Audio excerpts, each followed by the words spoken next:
और आप मुझे अदर सोशल मीडिया ऐप पर भी फॉलो कर लेना।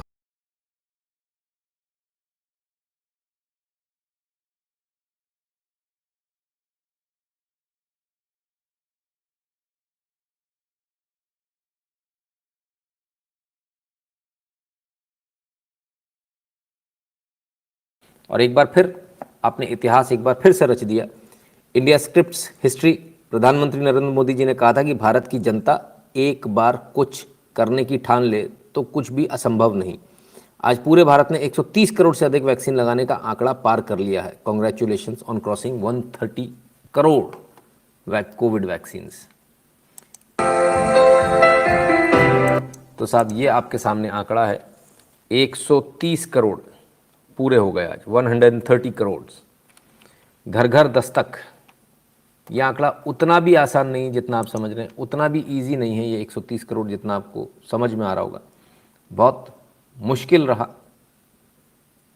इजी नहीं रहा।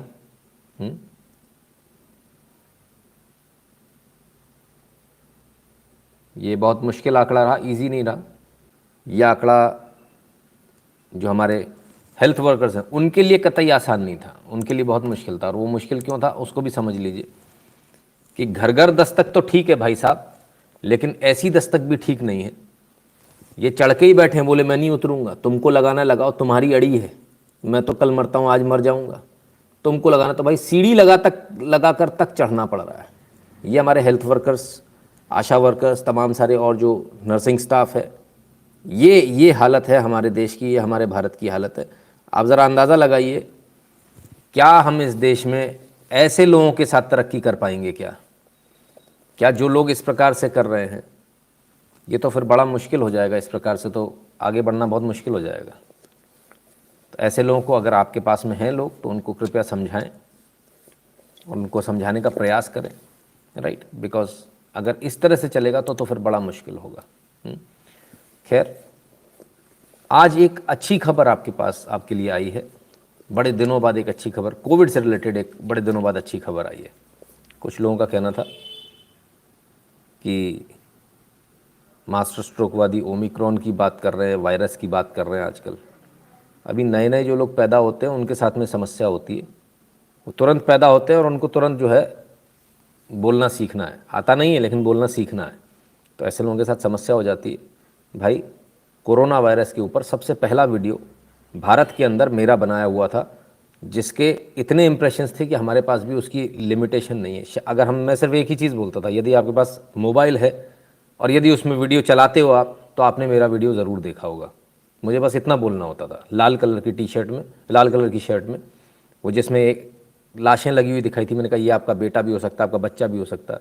वो वीडियो पहला वीडियो था। उससे पहले यूट्यूब पर कोई वीडियो नहीं बना था, राइट।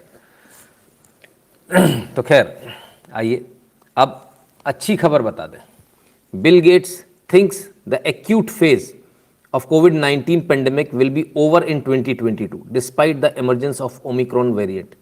Omicron variant एक ऐसा वेरिएंट आ गया जो लोगों को मार नहीं रहा है, इसके सिम्टम्स बहुत माइल्ड हैं और इसलिए वैक्सीनेशन का काम भी एक तरह से ये कर देगा। तो ये एंटीबॉडी बनाकर जाएगा। हमने आपको पहले ही बताया, काफ़ी पहले बताया इस बारे में, जब ओमिक्रॉन के ऊपर सबसे पहला हमारा एपिसोड था, कि इससे जो है ये ब्लेसिंग्स इन डिस्गाइज वाली बात हो गई कि बुरे में हमारा अच्छा हो गया, हमारा भला हो गया। अब बिल गेट्स जो मैंने वैक्सीन निर्माताओं इनका निर्माता के ऊपर इनका काफ़ी वैक्सीन निर्माण में इनका काफ़ी पैसा भी लगा हुआ। इनका कहना है 2022 में ख़त्म हो जाएगा, तो 21 तो लगभग ख़त्म होने आ गया, 22 में हम कदम रख रहे हैं। तो ये एक अच्छी खबर है, राहत भरी खबर है कि हम सब वापस पहले की तरह घूम सकेंगे। लेकिन अभी क्योंकि ओमिक्रॉन है तो थोड़ा सा हमको सावधानी के साथ पहले ओमिक्रॉन को देख लें। ऐसा नहीं हो ओमिक्रॉन में भी कुछ नया वेरिएंट निकला है तो हमारे लिए जीना मुश्किल हो जाए, है ना। थोड़ा सा उसको देख लें। प्रसाद HP जी धन्यवाद। बसंत भाई जी कि वैक्सीन नहीं लेना, ये सारी चीज़ों का समस्या का समाधान हो जा रहा है ना। जय श्री राम अमित महेश्वरी जी, इन सारी समस्याओं का समाधान अपने आप हो जाएगा, राइट। इसमें हमें ज़्यादा मेहनत करने की ज़रूरत नहीं पड़ेगी। चलिए, हमने आपको एक बिल दिखाया था, अगर आपको याद हो, किसानों के ऊपर। शायद 1 दिसंबर को दिखाया था, मुझे एग्जैक्ट डेट याद नहीं, लेकिन शायद 1 दिसंबर के आसपास था।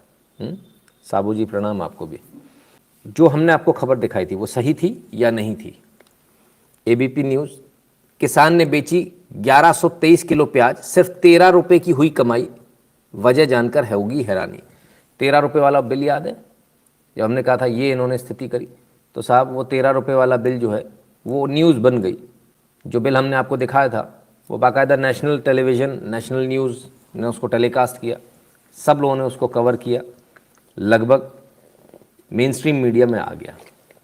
तो ठीक है, अपनी न्यूज़ सही चल रही है, कोई गलत इन्फॉर्मेशन तो आपको नहीं मिल रही, एकदम एक्यूरेट इन्फॉर्मेशन मिल रही है, हर बार मिल रही है, सबसे पहले मिल रही है। ठीक है, पैसा वसूल हो रहा है, आपका समय वसूल हो रहा है, जो आप यहाँ बैठते हैं, बस दैट्स इट। पैसा वसूल होना चाहिए, सीधी बात, राइट। याद है अच्छे से, चलो भाई, वेरी गुड। तो हमारा काम है आपको सही इन्फॉर्मेशन देना, जल्दी देना नहीं, सही इन्फॉर्मेशन देना। प्रयास करते हैं सबसे पहले दिन, पर ऐसी होड़ नहीं है, जल्दीबाजी नहीं है कि नहीं जल्दी देना, भले उसमें देश का नुकसान हो जाए, ऐसा काम हमारा नहीं है, ना हम इस बात को कभी करेंगे। तो चलिए अब उस खबर पर आते हैं जिस खबर ने हमारे पूरे देश को झकझोर कर रख दिया। पूरा देश दुखी रहा, पूरा देश परेशान रहा, और वो खबर रिलेटेड है CDS स्वर्गीय जनरल CDS जनरल स्वर्गीय बिपिन रावत जी से। अब स्वर्गीय बाद में क्यों, CDS और जनरल पहले क्यों? क्योंकि ये पोस्ट है, ठीक है ना, ये स्वर्गीय नहीं होती पोस्ट कभी। सो बिपिन रावत जी का जो एक्सीडेंट हुआ, जो कुछ भी मिसहैप हुआ, वो इस दुनिया में नहीं रहे, लेकिन हमारे यहाँ के जो लोग हैं, कुछ लोग हमारे अंदर जो लोग हैं, उनका कैरेक्टर आज आपको दिखाना बहुत आवश्यक है, और इसको आप सब ज़रूर ध्यान से देखिएगा। इसको बहुत ध्यान से देखिएगा। आज उन गद्दारों ने साबित कर दिया बिपिन रावत साहब 100% सही थे। गोपाल पटोला जी धन्यवाद, 100% वो सही थे, और इन लोगों के कमेंट्स ने साबित कर दिया। सतीश कालेर जी से मिलिए, शक्ल से इतना लगता था कि कलम से नमन लिखा ही नहीं जा सकता। ओफो, ये नफरत भाई कमाल हो गया। और देखिए, सब फेक आईडीज़ हैं ये। हरियाणा का तमिलनाडु में हेलीकॉप्टर क्रैश में 85% झुलस गया, उसकी लुगाई की मौत, ये लिखने वाले ये लोग हैं। आपको इनको पहचानने की बहुत आवश्यकता है, ये हमें देखना बहुत आवश्यक है। बहुत सारे लोग सोचेंगे कि ऐसा क्यों, क्यों हम ये दिखा रहे हैं। उत्तराखंड का राफेल कमीशन चोर तमिलनाडु में हेलीकॉप्टर क्रैश में मारा गया और उसकी लुगाई की मौत, ये सब आप चिंता ना करें, ये सब कुछ रिकॉर्ड किया जा रहा है, एक एक चीज़ का हिसाब होगा। उत्तराखंड का नहीं, क्या नहीं, हरियाणा में भिवानी जिले के गांव बोपड़ा का था, जाटों से बहुत ईर्ष्या रखता था। ये अभी तक जाट में ही मर रहे हैं, ये जाट में ही मर रहा है, ये कट जाएगा इसको मालूम नहीं है। देश नहीं बचेगा तो जाट नहीं बचेगा, इसको मालूम ही नहीं है।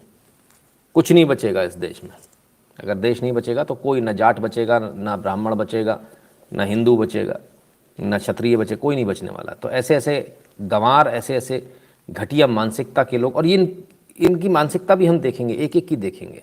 पहले ज़रा एक एक को देख, इनको पहचानना आपके लिए बहुत आवश्यक है। आइए और पहचानिए, एक से बढ़कर एक है। गौतम प्रकाश, बिपिन रावत मर गया या जिंदा है, पुलवामा का राज दफन तो नहीं हो जाएगा? मिलेगा, इसका जवाब मिलेगा तुमको, देश के गद्दारों, इसका जवाब मिलेगा। Freelancers went to GIC Agra, Uttar Pradesh के ही हो, कोई बात नहीं, जल्दी आ रहे हैं, अभी तुम्हारे पास भी आ रहे हैं, ठीक है ना, इनके पास भी आएंगे, किसी को नहीं छोड़ेंगे। लंबी फेहरिस्त है, थोड़ा सा इंतज़ार करना पड़ेगा, इसके बाद मैं मेन मुद्दे पर आऊँगा। पहले ज़रा देख लीजिए कितने गद्दार है। गद्दार आपके यहाँ कमी नहीं है। Times of India, military chopper with CDS his wife Madhulika and on board crashes in Tamil Nadu. हंसने वालों की लिस्ट देख लीजिए, 62। अमन सिंह कंधारी, अमन सिंह को भी पहचान लीजिए, अमन सिंह को भी ज़रा फेमस कर दें, ये हैं अमन सिंह कंधारी। क्या बात है भाई, जिधर देखो उधर पगड़ी वाले क्यों निकल आ रहे हैं भाई? बड़ी नफरत है क्या, सेना से भी नफरत हो गई क्या भाई? ये अमन सिंह कंधारी हैं, दिल्ली में बताते रहते हैं। ठीक, दिल्ली वालों इनको ढूंढो भाई, ये किधर रहते हैं, हमें इनसे मिलना है, इनके दिमाग का इलाज करना है। इन्होंने दिमाग पे ज़्यादा लोड ले लिया शायद। आइए व्हाट्सएप के स्टेटस देखिए, राफेल डील का अंतिम विकेट डाउन, नंबर भी दे रखा भाई। कैसे कैसे लोग हैं समझ में नहीं आता। गुप्ता साहब हैं, विकास गुप्ता जी, बहुत बढ़िया। इनको भी पहचान लीजिए, है ना, इनको भी पहचान लीजिए। इन सबको पहचानना बहुत आवश्यक है। देखिए अपन कहाँ से चले, वो एक जाट वाला था, वहाँ से चले गौतम प्रकाश पे आए, फिर वो पगड़ी पर आ गए, पगड़ी के बाद गुप्ता जी पर आ गए। अभी आप देखते जाइए सर, सब मिलेंगे आपको इसमें, सब मिलेंगे। किसी ने पूछा था ना कौन कैसा क्या, मैं आपको बता रहा हूँ सर। आइए इनसे मिलिए। मर गया, अब मोदी की बारी इंशाअल्लाह। मुस्तफ़ा रियाज,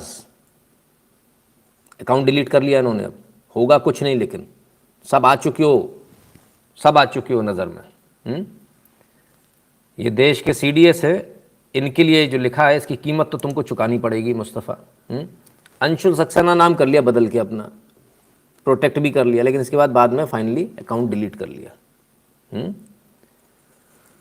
उस्मानिया यूनिवर्सिटी से पढ़ेंगे तो यही हाल होगा। हैदराबाद का रहने वाला है ये, उस्मानिया यूनिवर्सिटी से पढ़ेंगे तो यही हाल होगा। ठीक है ना, तो समझ में आ गया। इनका ये भी आ गया भाई, मुस्तफ़ा रियाज, एक से बढ़कर एक है सर। इन्होंने पहले सिर्फ इतना नहीं, वही हैंडल है, नाम बदलकर लक्ष्य भविन भी रख लिया। लक्ष्य भविन भी पहले नाम रख लिया था। एक बंदे को एक्सपोज करेंगे, एक एक को इररिस्पेक्टिव वो कौन है, क्या है और क्यों ऐसा है, आखिर एक कैसी मानसिकता है। उस मानसिकता पर बात करना आज बहुत आवश्यक है, क्योंकि जो लोग देश के साथ नहीं खड़े, वो उनके मन में आखिर क्या चल रहा है ये जानना आपके लिए बहुत आवश्यक है। डॉन भारत का नहीं, पाकिस्तान का अखबार है ये।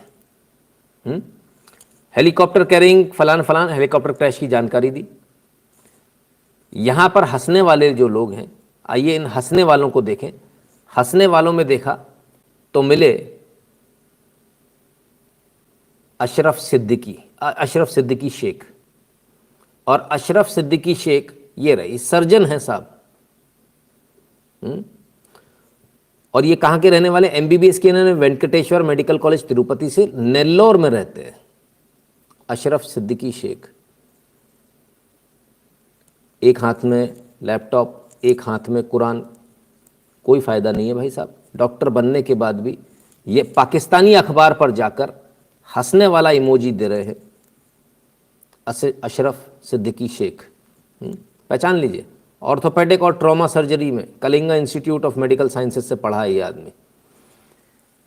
सर्जन, डॉक्टर हैं साहब, सर्जरी करते हैं, सर्जन हैं अशरफ। अभी ख़त्म थोड़ी हुआ है, आइए और दिखाऊं आपको। हो अब एक साथ ही देख लीजिए, कहाँ एक एक देख रहे हैं। असलम हुसैन, सरताज बानू, जावेद शाह, सैयद इमरान, अशोक हकीम, ये सब जो इंडिया में है ना, ये उनके हैं जो इंडिया में, भारत में, ये कोयम्बटूर में, करीमगंज में, बेंगलोर में, ठीक है ना, मुंबई में, ये जो हंसने वाले इमोजीज दिए ना वो है।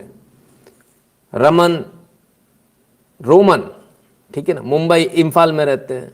राहिल, विकास खान, जमीर मेरान, कन्वर सिंह, ठीक है ना, ओवैस अहमद, भाट जाहिद, फरहाद मीर, मलिक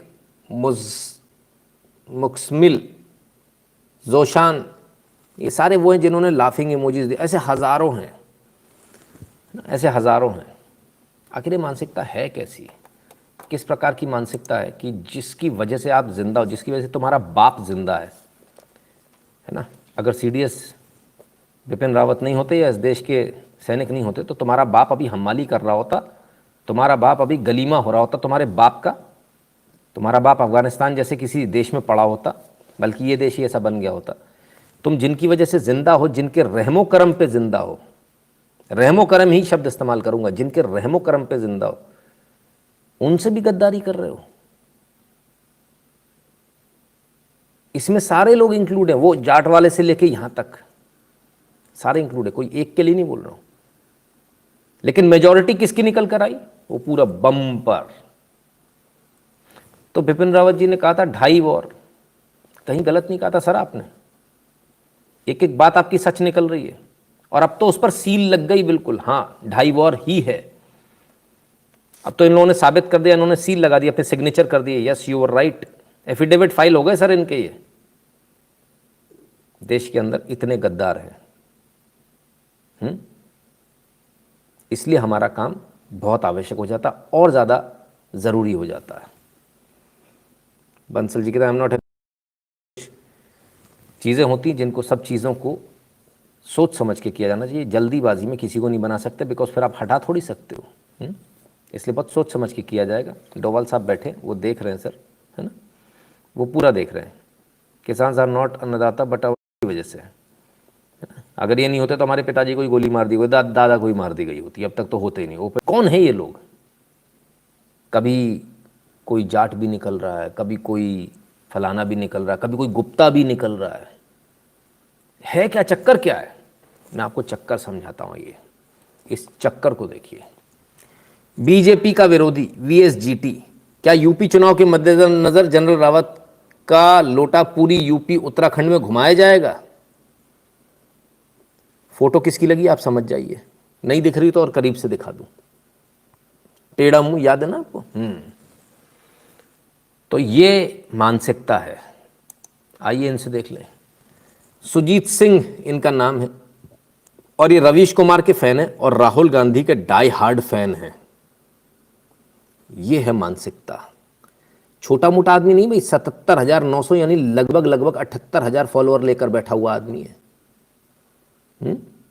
और सब वही, पूरी वही प्रपंच है इनका, वही। राहुल गांधी जी की फोटो भी है पीछे बैकड्रॉप में। मदरसा जो नहीं पढ़ा पा रहा, वो कांग्रेस पढ़ा रही है इस देश में, कांग्रेस। ठीक है, जरा इसको समझिए। आइए और देखें। संजना रावल, ये फेक आईडी है, ओरिजिनल ये तो नहीं मालूम। 8 दिसंबर 2020 से पहले किसी ने भी विपिन रावत नामक किसी व्यक्ति का नाम नहीं सुना था। संजना रावल, भले ही फेक आईडी हो, तुमने अपने बाप का नाम नहीं सुना होगा शायद, पर इस देश के बच्चे बच्चे ने सीडीएस बिपिन रावत का नाम, जनरल बिपिन रावत का नाम सुना था। लेकिन अचानक से ऐसा माहौल बना दिया गया जैसे वो कोई मंगल पांडे, चंद्रशेखर आज़ाद या भगत सिंह हो। इसमें कौन सी दो राय है? मंगल पांडे, चंद्रशेखर आज़ाद, भगत सिंह से भी अगर तुलना, तो वैसे कभी की नहीं जाती वीरों की, लेकिन यदि तुलना की बात करेंगे तो ज़रा एक बार जनरल बिपिन रावत का बायोडाटा उठाकर देख लीजिएगा। शांति सेना में हो, कहीं भी, जहाँ गए झंडे गाड़े, दबाकर सर्जिकल स्ट्राइक करी, ठोक ठोक कर मारा, चीन को घुटनों पर ला दिया। चीन कहता माई बाप पीछे चले जाओ, मेरी इज्जत धुल रही है। चीन की भी औकात याद दिला दी। ठीक है, तो ये शायद संजना रावल, इनको मालूम नहीं कौन है संजना रावल। देखते हैं, maybe you are right, maybe you are wrong. देख लेते हैं सर कौन है ये। आइए संजना रावल का एक और ट्वीट देख लेते हैं। पुलवामा हमले का मास्टरमाइंड बिपिन रावत टपक गया। ईश्वर का न्याय, खुदा का अजाब। रीट्वीट कौन कर रहा? अतुल दुबे। कौन है अतुल दुबे? आइए जरा अतुल दुबे से मिल लीजिए। ज्वाइंट कोऑर्डिनेटर मध्य प्रदेश कांग्रेस सेवा दल। अच्छा, तो ये चल रहा है साहब। किसी भी मदरसे से ज्यादा खतरनाक कांग्रेस पार्टी है क्या? ये संजना रावल है। भारतीय जनता पार्टी और मीडिया देश की सेना इस्तेमाल करके मुसलमानों के विपक्ष और खिलाफ नफरत फैलाने का काम कर रही है। अच्छा, तो संजना रावल नहीं है, इसमें अब्दुल छुपा बैठा है। अब्दुल छुपा बैठा है, और अब्दुल लगातार अब्दुलों के ही, शोएब खान के, फलाने के, ठिकाने के रीट्वीट ठोके जा रहा है। और ट्वीट करने वाले अतुल दुबे। अब हो सकता है इसके अंदर भी अब्दुल ही बैठा हो। अपने आप को ज्वाइंट कोऑर्डिनेटर कांग्रेस सेवा दल बता रहे हैं। बहुत बढ़िया। खत्म नहीं हुआ सर, अभी तो शुरू हुआ है। अभी रुकिए, आज इस मानसिकता का इलाज करना बहुत आवश्यक है। क्यों इस मानसिकता का इलाज करना बहुत आवश्यक है? आइए, संजना रावल जी जो आपने देखा, ये रीट्वीट कर रहे हैं, ये इन्हीं की संजना रावल की टाइमलाइन है। किसको? कांग्रेस के युवा नेता और सोशल मीडिया विभाग के अध्यक्ष श्री रोहन भाई गुप्ता को जन्मदिन की शुभकामनाएं। लीजिए साहब। पूरी टाइमलाइन इनकी कांग्रेस से भरी पड़ी है। ठीक है ना, पूरी टाइमलाइन कांग्रेस से भरी पड़ी है। कौन इस देश के अंदर जंग लगा रहा है, ये आपको जानना बहुत आवश्यक है। अब मिलिए, रोल खत्म, खेल खत्म, जय हिंद। कौन लिख रहा है ये? विंग कमांडर अनुमा आचार्य, रिटायर्ड। इसको मेंटली भी पढ़ सकते हो आप। अनुमा विदिशा।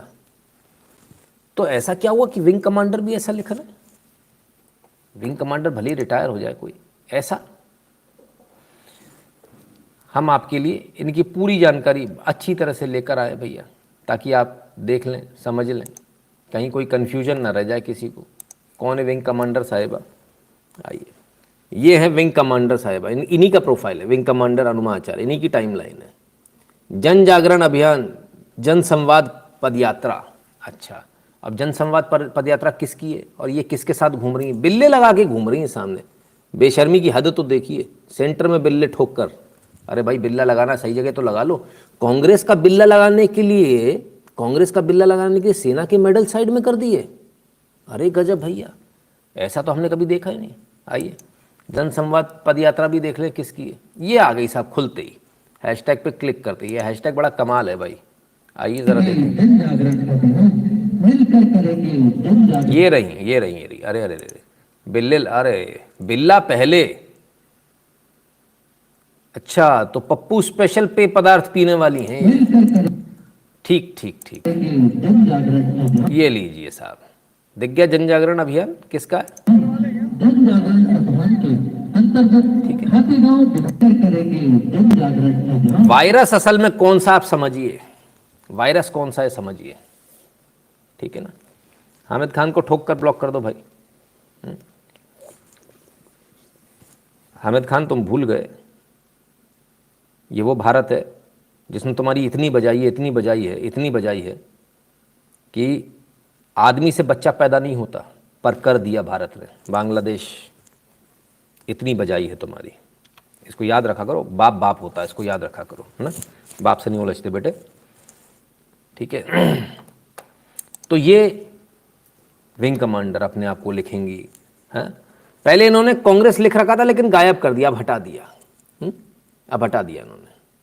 ये इनकी असलियत, इनकी औकात नहीं है अपनी सही औकात बताने की, कांग्रेस के झंडे के साथ खड़े होने की, इस बिस्किट खाने वाली की, पप्पू स्पेशल पेय पदार्थ पीने वाली की औकात नहीं। फोटो लगाएगी मोदी की, ये इसकी औकात है, ये इसकी औकात है। अच्छा भला आदमी जो कांग्रेस के वायरस में पड़ता है, तो उसकी ये स्थिति हो जाती है, सोचिए, वो देश का गद्दार बन जाता है। ठीक है ना। आइए और देखें क्यों ऐसा हो रहा है कि सेना के लोग भी ऐसे हो जा रहे हैं। इनका भी कल दिखाया था, कर्नल बलजीत बख्शी, रिटायर्ड। इनको भी मेंटली पढ़ सकते हो। Karma has its own way of dealing with people. ये इनका कमेंट, ये सारे कमेंट सब याद रखा जाएगा, ऐसा नहीं कुछ भूलेंगे। तो जो इनके संपर्क में आता ना, उसी में गड़बड़ हो जाती है। अश्लिन मैथ्यू, डिवाइन इंटरवेंशन। ओफो, हमें तो पता ही नहीं था डिवाइन इंटरवेंशन है ये, इन्होंने बता दिया डिवाइन इंटरवेंशन है। हम इंतजार करेंगे डिवाइन इंटरवेंशन का। फिर तो डिवाइन इंटरवेंशन तमाम सारे माने जाने चाहिए। इनसे पूछा जाना चाहिए, राजीव गांधी का भी डिवाइन इंटरवेंशन था क्या? पूछा जाना चाहिए भाई। जवाब तो दे दो।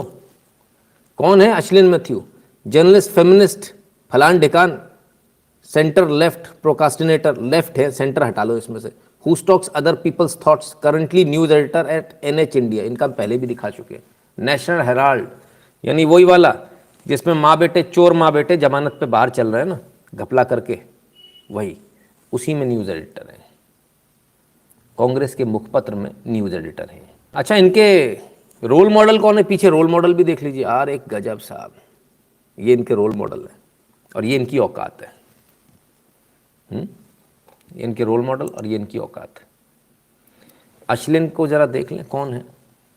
Divine intervention, CDS general Bipin Rawat के हेलीकॉप्टर क्रैश के बाद कांग्रेसी न्यूज एडिटर का ट्वीट वायरल, फिर किया डिलीट कर लिया। ये औकात है। फिर कह दिया माफी मांगेगी, बोले ऐसा वैसा। अरे एकदम बाजारू सी लग रही है। नहीं, ये नहीं, मैं कुछ और फोटो देख रहा था। फिर भी अगर उनकी भावना आहत हुई हो तो आई एम सॉरी। ठीक है, ये तो अभी तक हमने आपको एक्सपोज किया, इधर से जुड़े उधर से जुड़े, अब सीधे सीधे आ जाते हैं, सीधे सीधे।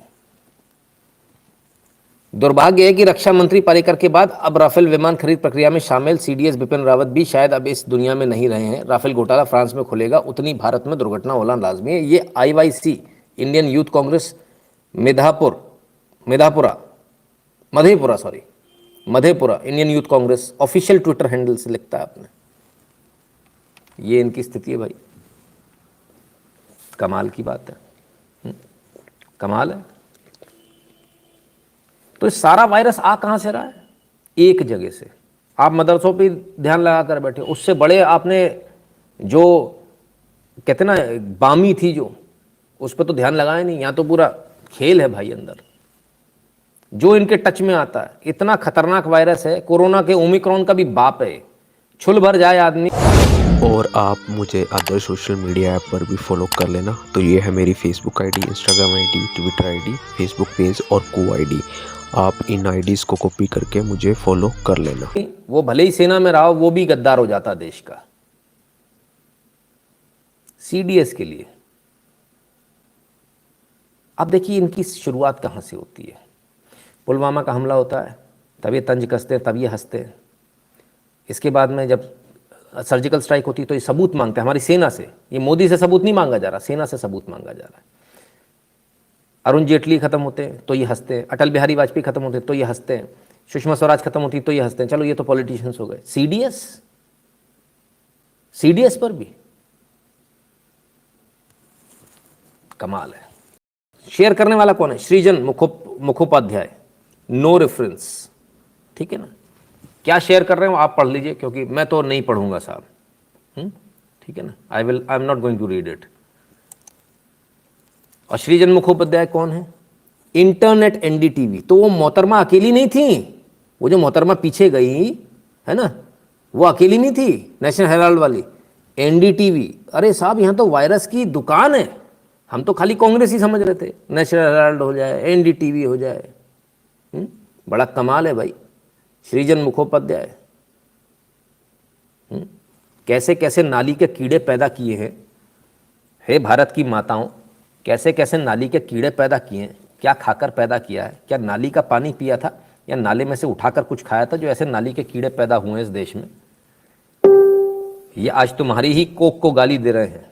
ये गाली मैं नहीं दे रहा हूं, ये गाली ये दे रहे हैं तुमको। बड़े शर्म की बात है, बड़े शर्म की बात है। फिर क्या, अब कुछ होगा या नहीं होगा? एक्शन शुरू हो गया सर। सीडीएस बिपिन रावत जी के असामयिक निधन पर गलत टिप्पणी करने वाले 2 लोग हुए गिरफ्तार। क्या लिखा था? जावेद खान है ये। क्या लिखा था? एमएफ, आप समझते हैं ना, got burned alive even before entering जहन्नुम। इसका क्या इलाज होना चाहिए बताइए? ये हमारे देश के सर्वोच्च सैनिक को, हमारे देश के सर्वोच्च सेनापति को ये गाली दे रहा है, माँ बहन की गाली दे रहा है, मरणोपरांत दे रहा है। और ये यहाँ ये सिर जो लटका के बैठा है, ये सिर कायदे से इन कंधों पर होना नहीं चाहिए। ये सिर इन कंधों पर होना नहीं चाहिए कायदे से। ये इतना बड़ा अक्षम्य अपराध है ये। तो गलत टिप्पणी करने वाले 2 लोग गिरफ्तार। काम चालू हो गया भाई साहब, काम चालू हो गया। कौन है जरा देखें। बुधवार को तमिलनाडु की कुन्नूर वायुसेना में क्रैश जनरल बिपिन रावत, उनकी पत्नी मधुलिका रावत व अन्य का निधन हो गया। सीडीएस बिपिन असामयिक निधन के कारण लोग काफी चिंतित व दुखी थे। लेकिन इस बीच में हमारे देश में कौन है? पहली गिरफ्तारी राजस्थान के टोंक से हुई है। टोंक पुलिस ने जवाद खान नाम के युवक को गिरफ्तार किया। जवाद टोंक जिले का रहने वाला और उसके पिता का नाम अब्दुल नक्की खान है। जवाद सीडीएस बिपिन रावत के ऊपर अभद्र टिप्पणी करते हुए इंस्टाग्राम स्टोरी डाली थी। ये औकात है, इन कुत्तों की ये औकात है। इंस्टाग्राम पर ये नाचते हैं, इंस्टाग्राम पर नाचते हैं। और तुम्हारी बेटियां इंस्टाग्राम पर पहुंच जाती हैं, वो भी रील बनाने पहुंच जाती हैं, फिर तुम भी परेशान होते हो। ये देश के गद्दार हैं भाई, ये देश के गद्दार हैं, आप समझिए। ये कोई भी नाम, कोई भी हो, जावेद खान नाम हो चाहे वो गुप्ता नाम हो, उससे कोई फर्क नहीं पड़ता। ये देश के गद्दार है। क्योंकि एक बार को पॉलिटिक्स अलग चीज़ होती है, लेकिन यहाँ पॉलिटिक्स नहीं है। ये सीडीएस की बात हो रही है, देश के सर्वोच्च सेनापति की बात हो रही है। यहाँ पॉलिटिक्स नहीं है किसी भी प्रकार से, कोई पॉलिटिक्स नहीं है इसके अंदर। शिवा भाई अहीर, कल भी हमने दिखाया था, पुलवामा द्रोही मनोहर पार्रिकर, सेना प्रमुख बिपिन रावत के बाद अब डोभाल की बारी। अच्छा, वाह अहीर, वाह अहीर, क्या बात है। कौन है अहीर जरा देखें। कांग्रेस को तो देख लिया आपने, आइए इनसे मिलिए, लीजिए। टोंटी में मुंह लगाकर पानी पीने वाला आदमी है, टोंटी में मुंह लगाकर। ये भड़वा जो है, ये टोंटी में मुंह लगाकर पानी पीने वाला आदमी है। बताइए, ये स्थिति है। मतलब वायरस ऐसा गजब का है, एक नहीं, मैंने कहा ना कई सारी दुकानें हैं वायरस की।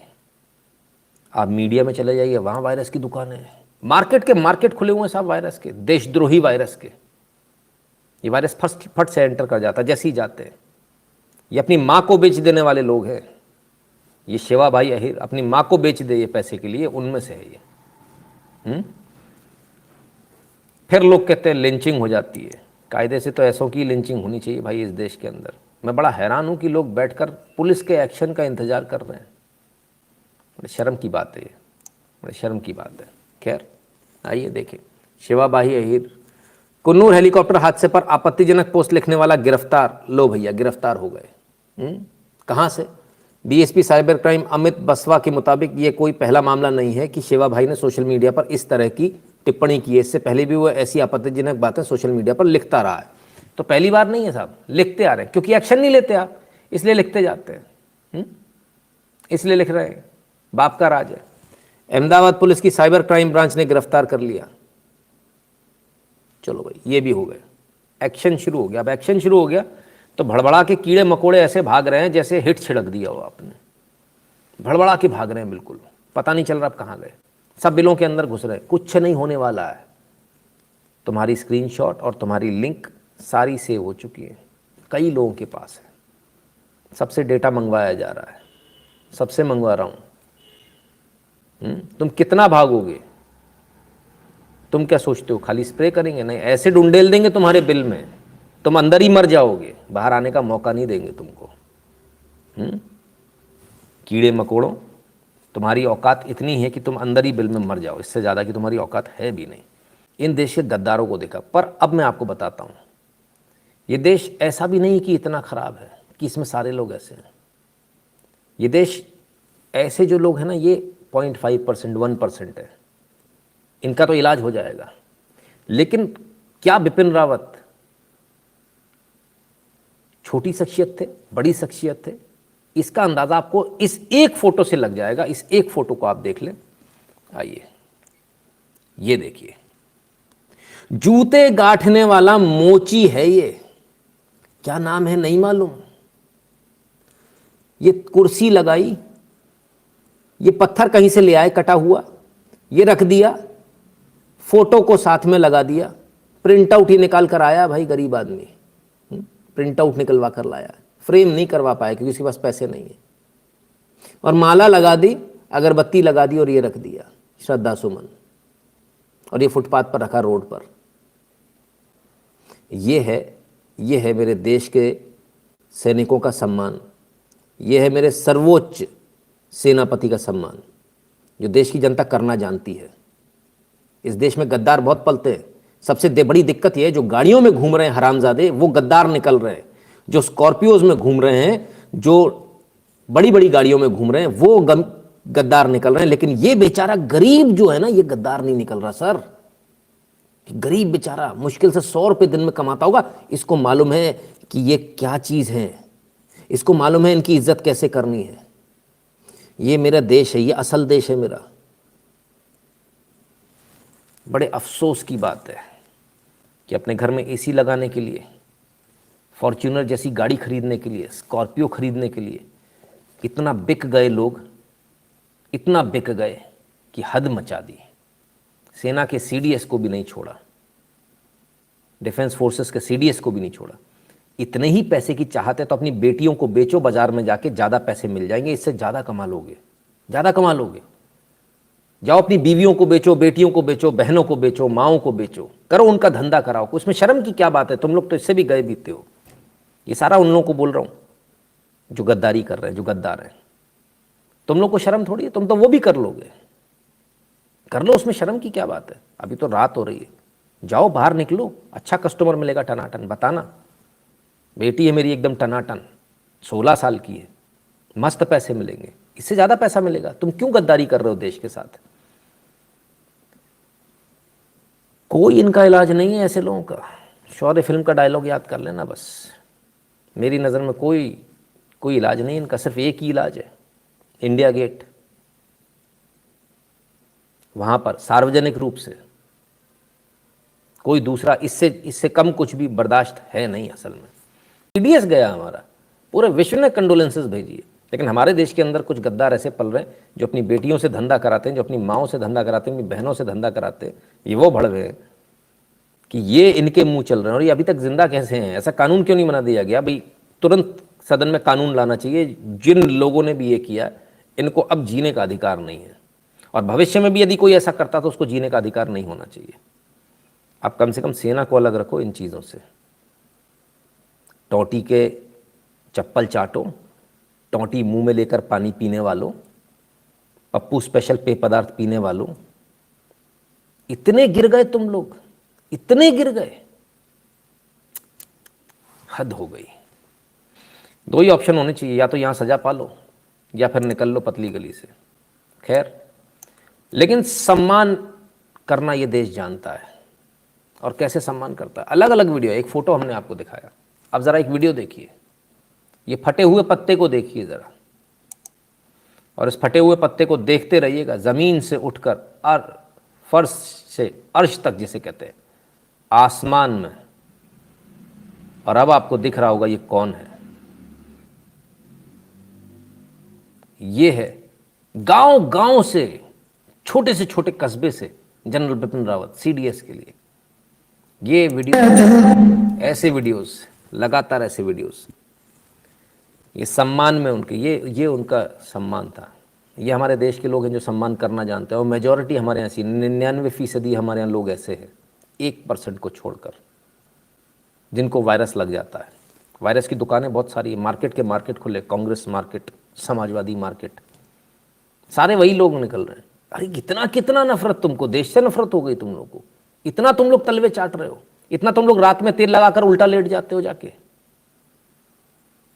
जिन लोगों ने इतना कुछ लिख दिया वो तो डेफिनेटली सप्लाई भी कर देते होंगे अपनी घरवालियों को, 100%, कोई दो राय है ही नहीं इसमें।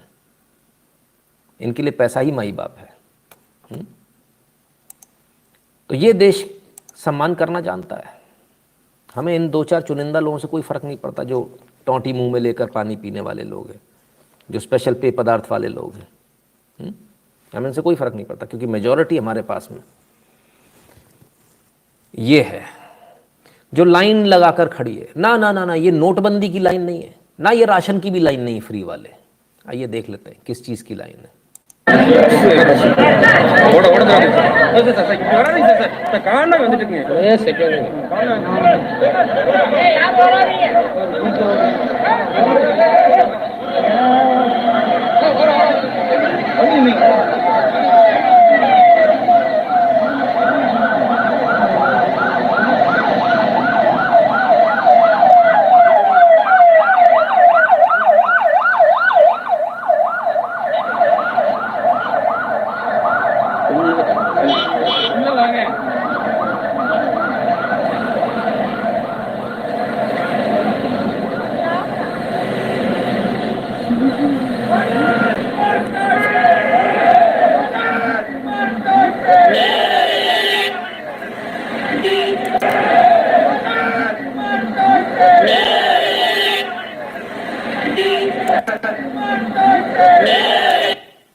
मुझे नहीं पता आप लोगों को दिख पा रहा है कि नहीं, ये इस छत के ऊपर पीले फूल पड़े पहले से ही दिख रहे हैं, पूरे रास्ते से फूलों की वर्षा होती आ रही है।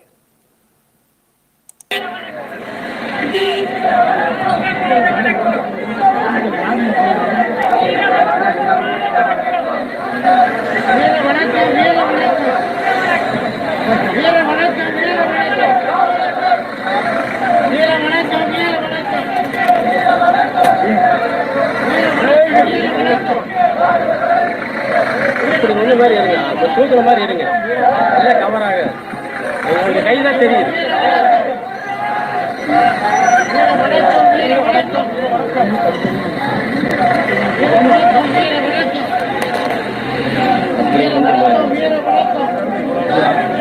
सबसे अच्छी बात इस वीडियो में ये है कि पुलिस वाले जो अक्सर एसपी के निकलने पे सैल्यूट नहीं करते, बच के भागना चाहते हैं, एक एक एम्बुलेंस को बार बार सैल्यूट किया।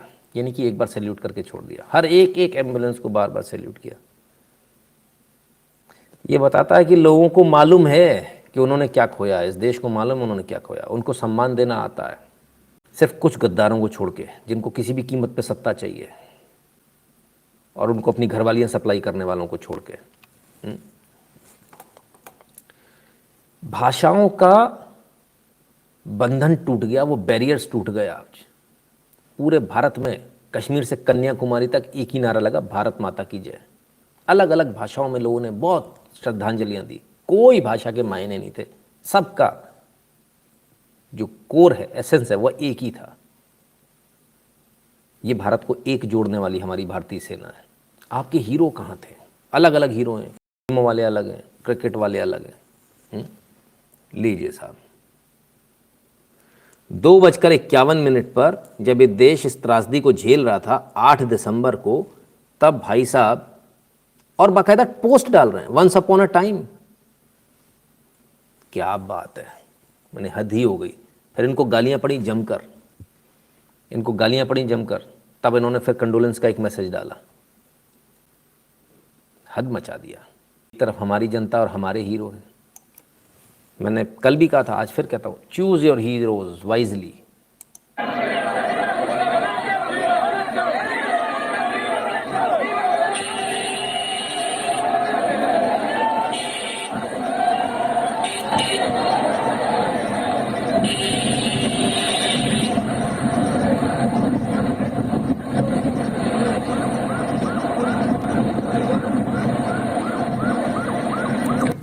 ये जनरल विपिन रावत और इसमें शामिल उनके सारे क्रू की हैसियत, उनका कद बताता है। यहाँ कोई पार्टी के लोग नहीं थे, कोई पार्टी नहीं थी यहाँ, किसी ने नहीं कहा इनसे कि आप आओ। ये देश की जनता जो खुद से गई, इतना फर्क आ गया, इतनी जागृति आ गई लोगों में। दर्द हो रहा होगा बहुत सारे लोगों को देखकर, देशद्रोहियों को बड़ा दर्द हो रहा होगा, भारत में ऐसा कैसे हो गया कि किसी पार्टी ने कॉल नहीं बुलाया, किसी नेता ने नहीं बोला। मेरे पास फ़ोन आए लोगों के, सर हमको वहाँ जाना है, हम चले जाएं। मैंने कहा बिल्कुल जाइए। जगह नहीं मिली, लोग सड़क पे खड़े हो गए, जहाँ जैसे मिला। फ़ोन किया, सर अंदर तो जाने का जगह ही नहीं मिल रही है, बाहर सड़क पे ही खड़े हैं। जो क्रूरतम से क्रूरतम सज़ा हो सकती है वो इनको दी जानी चाहिए। ऐसी क्रूर सज़ा होनी चाहिए कि उसको देखकर दिल दहल जाए आदमी का, अगर खाना खाकर बैठा हो तो उल्टी हो जाए। देश की सेना के साथ कोई कॉम्प्रोमाइज़ नहीं हो पाएगा, ठीक है ना। देश के जवानों के साथ कोई कॉम्प्रोमाइज़ नहीं। देश के जवानों के लिए अगर कोई बोलेगा उल्टा सीधा तो बर्दाश्त नहीं होगा, नाकाबिले बर्दाश्त है। तो फिर इस सब के बाद आपके नेता का, किसी ने बोला मोदी का सीडीएस, इंदिरा की सीडीएस। आइए ये देखिए, ये तो यहां है, अपना फर्ज निभा रहे हैं।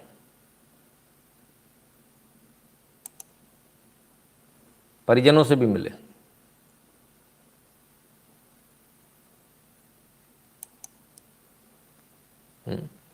So this is how you need to pay tributes to your soldiers. सम्मान देना हमको आना चाहिए। जो देश अपने सोल्जर्स को सम्मान नहीं दे सकता, वो देश सरवाइव नहीं कर सकता। प्रदीप ठक्कर जी नमस्कार। तो वो देश सरवाइव नहीं कर सकता। अब सवाल ये उठता है, बहुत सारे सवाल उठ रहे हैं, बार बार बातें हो रही है, क्या जो हेलीकॉप्टर था वो सही था गलत था। बहुत सारे लोगों ने बोला हेलीकॉप्टर तो बिल्कुल सही था जी, ऐसा हो गया वैसा हो गया, एकदम से नहीं दिखा, तमाम सारी चीज़ें। आइए उन तमाम सारी चीज़ों पे एक नज़र डाल लें ज़रा। क्या कॉन्स्पिरेसी थी या नहीं थी, तो क्या क्या हुआ इस पर एक नज़र डाल लें। और ये वो मेड इन रशिया हेलीकॉप्टर है जिसके बारे में हम बार बार बात कर रहे हैं, राइट। यही वो हेलीकॉप्टर है जो क्रैश हुआ, ठीक। अब क्या हुआ इस पर एक्सपर्ट पीके सहगल जी, उनका कमेंट आया। उनका कमेंट यह है कि ये बहुत अच्छे हेलीकॉप्टर है, 60 देश इसको इस्तेमाल कर रहे हैं, लगभग 60 देश इसको इस्तेमाल कर रहे हैं। इन हेलीकॉप्टर्स को, कोई भारतीय अकेला भारत नहीं इस्तेमाल कर रहा, ठीक है ना। ट्विन इंजन है, बैटल प्रूवन है, लड़ाई लड़ चुका है, ठीक है। डिफरेंट वेरिएंट्स है, 25 से 30 साल से चला जा रहा है। कहते हैं he was travelling in this very safe helicopter, it is being used in 60 countries across the world, battle proven है, ठीक है। 25 से 30 साल से चल रहा है, डिफरेंट वेरिएंट है। लेटेस्ट वर्जन ये था जो इसमें गया, इसमें इक्विपमेंट भी लेटेस्ट लगे थे। वीआईपी मूवमेंट्स और वीवीआईपी मूवमेंट में इसका इस्तेमाल होता है। क्वालिफाइड, अब जो स्टाफ जो चला रहा था वो क्वालिफाइड स्टाफ था, हाईली क्वालिफाइड, बाकायदा इनका टेस्ट होता, सब कुछ होता है। इतना आसान नहीं होता। फिर क्या हुआ ऐसा कि क्रैश हो गया। Commander Prithvi Singh Chauhan was the pilot of the helicopter which crashed, ठीक है। कहते हैं बोर्ड, एक बोर्ड होता है वीआईपी मूवमेंट के लिए, उसको क्लियर करते हैं ये पायलट्स जो इसके होते हैं, तब इसके पायलट बन पाते हैं, ऐसे नहीं बन जाते। थ्योरेटिकल नॉलेज बेहतरीन होती है उनकी, फ्लाइंग कैपेबिलिटी शानदार होती है, ठीक है ना। और उनको ट्रेन किया जाता है कि वो बैड वेदर में भी फ्लाई कर सके, ये उनकी ट्रेनिंग होती है। फिर आखिर ऐसा क्या हुआ कि बैड वेदर में जब फ्लाई कर सकते, तब ऐसी क्या बात हुई कि एकदम से ऐसा कुछ हो गया, ठीक है ना। कहते हैं कि ये जो हुआ ये 1971 में जब मैं उड़ रहा था उसी जगह से लगभग वैसा ही हुआ। क्या हुआ कि there is a sudden change in weather in the Western Ghats, Western Ghat में अचानक से मौसम बदल जाता। Suddenly the visibility reduces to less than 5 metres, 5 metre से भी कम की विजिबिलिटी रह जाती है। So much so that you can not even see a plane next to yours, nor you can see the trees और माउंटेन्स देयर। एकदम से मौसम बदल जाता, तब यह स्थिति होती है कि हमको कुछ दिखाई नहीं देता, विजिबिलिटी खत्म हो जाती है, 5 मीटर तक का नहीं दिखता, यानी 15 फुट दूर तक का भी नहीं दिखता। इससे बड़े तो विंग स्पैन होते हैं, है ना, तो इतना भी नहीं दिखता। और माउंटेन्स और ट्रीज दिखना तो भूल ही जाइए। तो कुछ ऐसा ही एकदम से वहां पे भी हुआ होगा। और टेरेन ऐसा है कि वहां आप इमरजेंसी लैंडिंग कर ही नहीं सकते। बहुत ज़्यादा अगर आप लकी होगे तो आपको कोई शायद जगह मिल जाए, कोई खाली जगह मिल जाए जहां आप लैंड कर पाए, अदरवाइज वहां लैंड कर पाना पॉसिबल नहीं होता। तो शायद ऐसा कुछ हुआ होगा। ये कयास लगाए जा रहे हैं, जो एक्सपर्ट बोल रहे हैं वही हम आपको बता रहे हैं। बताया जा रहा है एकदम से मौसम इतना ज़्यादा ख़राब हो जाता है, एकदम से इतना ख़राब हो जाता है कि फिर उसको कुछ भी नहीं दिखता आसपास, ठीक है। प्रभजीत सिंह जी कहते हैं डेफिनेटली डेफिनेटली। विशा जी कहते हैं हेलीकॉप्टर के बारे में बात कर लें। MI-17, ठीक है। अब ये MI-17 क्या है, कब बना, पहली फ्लाइट कब थी? पहली फ्लाइट 1975 में। कब? 1975 में। बना कब? 65 के आसपास, 65 के आसपास। जरा हिसाब लगाकर बताना कितने साल हो गए। नहीं, मेरी मैथमेटिक्स थोड़ी कमज़ोर है। 1975 में इसकी पहली फ्लाइट हुई थी, 65 के आसपास ये बना था। फर्स्ट फ्लाइट 1975, ठीक है। रशिया ने इसको बनाया, ठीक। 56 साल से, 56 साल पुराना हेलीकॉप्टर हम इस्तेमाल कर रहे हैं। उसमें वेरिएंट बदल बदल के, इसमें ये बदल दो, उसमें वो बदल दो, उसमें ऐसा कर दो। तब का हेलीकॉप्टर हम लगातार चला रहे हैं। उसमें कुछ बदलाव कर देते हैं, फिर ट्विन इंजन कर दिया, पहले सिंगल था, ऐसा कर दिया, वैसा कर दिया। ये बदलाव चलते चले आ रहे हैं, ठीक है। हो सकता सही हो, क्या मालूम। तो क्या ये हेलीकॉप्टर्स एकदम अप टू द मार्क हैं? इनमें हम वीवीआईपीज़ को लेकर घूम रहे हैं। अगर ये अप टू द मार्क हैं तो अगस्ता की क्यों खरीद रहे थे हम, वेस्टलैंड की क्यों खरीद रहे थे हम? थोड़ा समझना पड़ेगा। और अगर वो भी खरीदने थे, ये भी खरीदने थे, 2008 में इसका ऑर्डर दिया गया था, 2012-13 में इसका रिपीट ऑर्डर दिया गया था। यानी मोदी सरकार ने, नई सरकार ने इसका ऑर्डर नहीं दिया, पुरानी सरकारों ने इसके ऑर्डर, इसके रिपीट मारे, ठीक है। अब इसकी पॉपुलेशन काफ़ी अच्छी खासी पॉपुलेशन। तो अगर ये हेलीकॉप्टर सही है, अगर ये हेलीकॉप्टर सही है, India to embark on 10,000 crore project to replace MI-17 choppers. तो MI-17 कॉप्टर्स को अगर इनको बदलना है तो इनमें कोई दिक्कत है क्या? 10,000 करोड़ का प्रोजेक्ट लेकर आ रहा, भारत खुद लेकर आ रहा है। कौन बनाएगा? HAL has made it clear the chopper is being designed to replace Mi-17 class। और आप मुझे अदर सोशल मीडिया ऐप पर भी फॉलो कर लेना। तो ये है मेरी Facebook ID, Instagram ID, Twitter ID, Facebook page और को आईडी। आप इन आईडीज़ को कॉपी करके मुझे फॉलो कर लेना। ग्लोबल मार्केट में सबका बदल देंगे। Mi-17 के टक्कर का हेलीकॉप्टर बनाने जा रहे हैं। क्या नाम रखेंगे इसका, क्या होगा? The Indian multi role helicopter IMRH plan to involve a tough development programme. ठीक है भाई, कितने लेंगे? 550 तो सिर्फ भारतीय सेना में ही रखेंगे। 550, 100, 200, 160 नहीं, 550। तो इसको तो आप रिप्लेस करने की सोच रहे हो। जब रिप्लेस करने की सोच रहे हो तो CDS को उसमें बैठाने की आवश्यकता क्या थी? 2-3 हेलीकॉप्टर नए ले आते, इमरजेंसी परचेज पे ले आते। फिर भी विदेशी ही रहेगा। फिर भी आप उस पर गारंटी नहीं कर सकते, आप रिलाय नहीं कर सकते। आखिर सर्किट उसी के, उसके अंदर प्रोग्रामिंग सारी उसी की है। आपको थोड़ी देने वाला कि सोर्स कोड ले जाओ मेरे से, कि मेरी पूरी प्रोग्रामिंग भी तुम रख लो, सॉफ्टवेयर भी रख लो, हार्डवेयर भी रख लो। तब पागल है क्या कोई देश? ऐसा कभी नहीं होता। सर्किट के अंदर भी डमी सर्किट्स बनाए जाते हैं, तमाम सारी ऐसी चीज़ें डाली जाती है कि आप उसको कॉपी ना कर पाओ। ठीक है, तो ये बहुत सारी चीज़ें होती हैं। तो क्या ऐसा भी हो सकता है कि अगर विदेशी बना हुआ है तो उसको कभी भी ऑपरेशनल में उसको बंद कर दे, कोई ऐसा सिग्नल दे, कोई ऐसी कमांड दे? कुछ ऐसा भी संभव है कि क्या मालूम? जब आपके मोबाइल में ऐसा हो सकता है, या वो सॉफ्टवेयर अपडेट के नाम पे आपका मोबाइल स्लो कर देते हैं, आपको मोबाइल बदलना पड़ जाता है, तो ये भी कोई बड़ी बात नहीं है, ऐसा भी संभव है। वो खबर याद है, चाइना के प्रोसेसर में वो पकड़ लिया था उन्होंने, चिप पकड़ ली थी अमेरिका ने। तो एनीथिंग इज़ पॉसिबल। कम्युनिकेशन तो इसमें भी होता है ना? Anything is possible. RH Bharat बनाएगा, रिप्लेस करेंगे। आइए देखिए, India to replace Russian Mi-17 choppers with 10,000 crore make in India project. Make in India, Bharat में बनाएंगे, हमारे भारतीय होंगे। बनाएगा कौन? Why this helicopter is one of its kind for India? This helicopter designed, developed, approved by the Indian cabinet has been named as Indian multi-role helicopter। multi-role helicopter है, तमाम सारे काम करेगा, सिर्फ एक नहीं करेगा, बहुत सारे करेगा। देर से आए, कब आए? 19 में आए, 17 में आए, 19 में आए, मतलब होश ही नहीं था। कितने चाहिए हमको? 550 यूनिट चाहिए।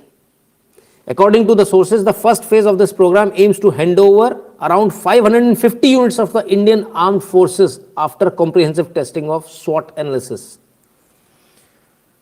ये स्थिति है साहब। तो 550 तो हम ही को चाहिए। हमारा सालाना लगभग 4 लाख करोड़ रुपए खर्च हो जाता है हवाई जहाज़ों में, अलग अलग तरीके से। उसको रोकने की जुगाड़ है। उसको रोकने की जुगाड़ है कि कैसे उस पैसे को कैसे रोका जाए। इसमें तमाम सारे लेटेस्ट एडवांसमेंट किए जा रहे हैं, बहुत कुछ इसमें बदलाव किया जाएगा। Mi-17 की टक्कर का बनाना है। ठीक है, मतलब Mi-17 को आप रिप्लेस करोगे। अच्छा, तो फिर तो Mi-17 को नया बना लेते हैं अपन। Mi-17 का फ्रेम ले लें, उसका बेस ले लें। रशिया तो अपना दोस्त है, कर देगा मदद। मैंने क्या कहा? इस दुनिया में कोई आपका दोस्त नहीं है boss. No plans to make Mi-17 copters in India. Russia 2018 में क्लियर कर दिया, हमारा कोई प्लान नहीं है। हम भारत में न बनाने वाले, न टेक्नोलॉजी देने वाले। हो गए तसल्ली? अपनी दम पर बना सको तो बना लेना। ठीक है, अपनी दम पर बना सको तो बना लेना। तो आपके लिए बड़ा चैलेंज है। बनाओगे तो बनाओगे कैसे? कहाँ से लाओगे? कैसे करोगे? आइए देखें, शुरू हो गया। HAL finalizes plan to produce military helicopters to replace the Mi-17 fleet। बड़ा बनाएंगे, 10,000 करोड़ रुपए लगा रही सरकार। 4 लाख करोड़ रुपए बचेगा आपका सालाना। 10,000 करोड़ का प्रोजेक्ट। अरे हम कहते 10,000 को और 10 गुना कर लो, आप लाख करोड़ करो। हटाओ, जल्दी बनाओ बस।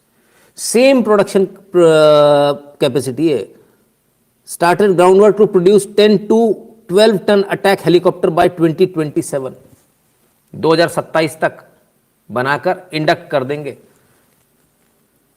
The aim of the mega project is to stop import of more than 4 lakh crore worth of military helicopters for 3 services in the coming years. 4 lakh crore रुपए बचाने की जुगाड़ है ये। 500 यूनिट, 550 यूनिट तो सरकार को ही चाहिए। ठीक है, अब आप समझिए कितना आवश्यक है ये। तो क्या ये बना पाएंगे? हिंदुस्तान एरोनॉटिक्स लिमिटेड को दे दिया, LCH तो बना दिया आपने, लाइट कॉम्बैट हेलीकॉप्टर तो बना दिया, तो चल भी रहा है। मंगेश, मैं इतनी सारी बातें करता हूँ, क्या भारत बना लेगा? क्योंकि अमेरिका ने, रशिया ने तो मना कर दिया, बोले घंटा हम कुछ नहीं देने वाले तुमको, भग जाओ यहाँ से। अब क्या करोगे? MI-17 और ये दोनों सेम है, 10 से 12 टन का ये, 10 से 12 टन का वो है, दोनों फर्क नहीं है, दोनों एक जैसे और लगभग उससे बेहतर बनाना, MI-17 से बेहतर बनाने का प्रयास है। तो क्या कर पाएंगे? क्या, कौन बनाएगा? HAL plans to manufacture Apache like military helicopters in India. Apache like helicopters बनाएंगे, 4 लाख करोड़ रुपए बचाएंगे। ठीक है, तीनों सर्विसेज को देना है। चलो भाई, 10 से 12 ton category to replace the MI-17। MI-17 भी सेम कैटेगरी के, 10 से 12 टन वाला। ठीक है ना? तो अब ये बना पाएंगे? नहीं बना पाएंगे। क्या होगा क्या नहीं होगा? आपके मन में आपको क्या लगता है? बना लेंगे? तो आपको क्या लगता है भारत कर पाएगा? देखें, एक न्यूज़ देखें, IMRH to replace MI-17 helicopters, अक्टूबर 2019 की है। लेकिन जरा नीचे ले आते हैं, IMRH ये रहा आपके सामने, इंडियन मल्टी रोल हेलीकॉप्टर, और ये रहा ठीक उतना ही, 1 2 3 4 5 6 7 8 9 10 खिड़कियों वाला, लंबा चौड़ा, वही same 12 metre square floor, 12 square metre का फ्लोर, वही ह्यूज, वही मोटा हेलीकॉप्टर। ठीक है, ये प्रोटोटाइप बना के प्रदर्शित भी कर दिया 2017 में, इसको प्रदर्शित भी कर दिया। ये भी इसी सरकार में हुआ। मैं यहाँ सरकार की बात इसलिए नहीं करूँगा क्योंकि ये सेना से संबंधित है। तो 2017 में ये हमने कर दिखाया, 2017 में हमने इसको कर दिखाया। अब इसकी testing, safe testing, crash testing, ये तमाम सारी टेस्टिंग होनी अभी बाकी है। ये तमाम सारी चीज़ें होंगी। इतनी ताकत है भारत के अंदर कि ये बना सकते हैं। अफसोस इस बात का अभी तक किसी का ध्यान नहीं गया था, पर कोई बात नहीं, भूली बातों को भूल जाते हैं, पिछली बातों को भूल जाते हैं। अब नए सिरे से शुरुआत करते हैं, यहाँ से शुरुआत करते हैं। कम से कम यहाँ से तो हम आगे बढ़ें, कम से कम यहीं से हम ये कर लें कि हमारे खुद के हेलीकॉप्टर्स हो, हमारे खुद के फाइटर प्लेन्स हो, हमें किसी का मुंह ना ताकना पड़े दूसरे देश का। अगर कोई बना सकता, क्लियर कर दिया गया, 10,000 करोड़ रुपए इसके लिए दे दिए जाएंगे। जो इसका पैसा देना था वो पैसा भी धीरे धीरे, उसका वो पैसा भी रिलीज़ किया जा रहा है। HAL के ऊपर अब जो है ये प्रेशर है कि भाई इसको जल्दी से जल्दी बना कर दें। अभी HAL ने तेजस MK-1 फाइटर बनाया और तेजस MK-2 प्रोडक्शन में शुरू कर देंगे, ऐसा HAL का कहना है। HAL कितना इसको अचीव कर पाएगा, कितना नहीं, ये मुझे नहीं मालूम। मेरा निवेदन सिर्फ इतना है, HAL में जितने भी कर्मचारी, मेहरबानी करके दिन रात कैसी भी करके आप काम कीजिए, अपने परिवार को भूल जाइए, कुछ भी कीजिए, लेकिन ये देश की ज़रूरत है, ये भारत की ज़रूरत है। इसलिए भारत के लिए काम कीजिए, दिन रात काम कीजिए, बहुत आवश्यक है। ठीक है ना कुमार जी, धन्यवाद। इसलिए बहुत आवश्यक है। क्या Bipin Rawat, general CDS general Bipin Rawat, उनके साथ कोई हादसा हुआ या फिर ये नॉर्मल था, या सबोटाज था, जानबूझकर किसी ने किया, एक्सीडेंट था, या कराया गया, प्रयोग तो नहीं था कहीं? जरा उसको भी देख लें। जैविक युद्ध का सामना करने को तैयार रहे जनरल रावत। बिम्स्टेक कार्यक्रम में चीफ ऑफ डिफेंस स्टाफ ने चेताया। क्या चेताया? कोरोना के कहर के बीच chief of defence staff general Bipin Rawat ने मंगलवार को चेतावनी दी कि यह महामारी जैविक युद्ध में बदल सकती है। ऐसी स्थिति में सभी देशों को इसका मुकाबला करने के लिए तैयार रहना चाहिए। अच्छा, ये कब की न्यूज़ है मालूम आपको? ये 8 तारीख के अखबार में छपी थी, 7 को कहा था, अगले दिन छपती है यूजुअली न्यूज़। 8 तारीख के जागरण में छपी थी, पेज नंबर 16 की खबर है ये। कितने दूर की सोचते थे विपिन रावत, कितनी दूर की सोचते थे। और सीधे घुमाकर इशारा उन्होंने सीधे सीधे चीन पर कर दिया था कि बोले भाई ये महामारी, ये जो है जैविक युद्ध है, ना कि कोई वायरस है। सोचिए आप, इतनी दूर की वो सोचते थे। जिस दिन ये हुआ उसी दिन सुबह के अखबार में छपा। तो क्या चाइना ने ऐसा कर दिया? चाइना इसके पीछे कि चाइना की पोल खोलने वाले थे इसलिए चाइना ने कर दिया? जिद्दी देश अक्सर ऐसे ही होते हैं, और जिद्दी जो हुक्मरान होते हैं वो यही होते हैं। Nations launching diplomatic boycott of Olympics will pay the price, says China. कहते जो हमारा जो बॉयकॉट कर रहा है उसे कीमत चुकानी पड़ेगी। ये जो जिद है कीमत चुकाने की, क्या यही जिद के चलते ये सब हुआ है क्या? कनाडा ने भी ज्वाइन कर लिया। Canada is the latest country to join the diplomatic boycott of Beijing winter Olympics, first initiated by United States. The 2 other countries are Australia and United Kingdom. Lanka लग गई, एकदम अलग थलग पड़ गया भाई, इसकी तो लंका लग गई बुरी तरह से।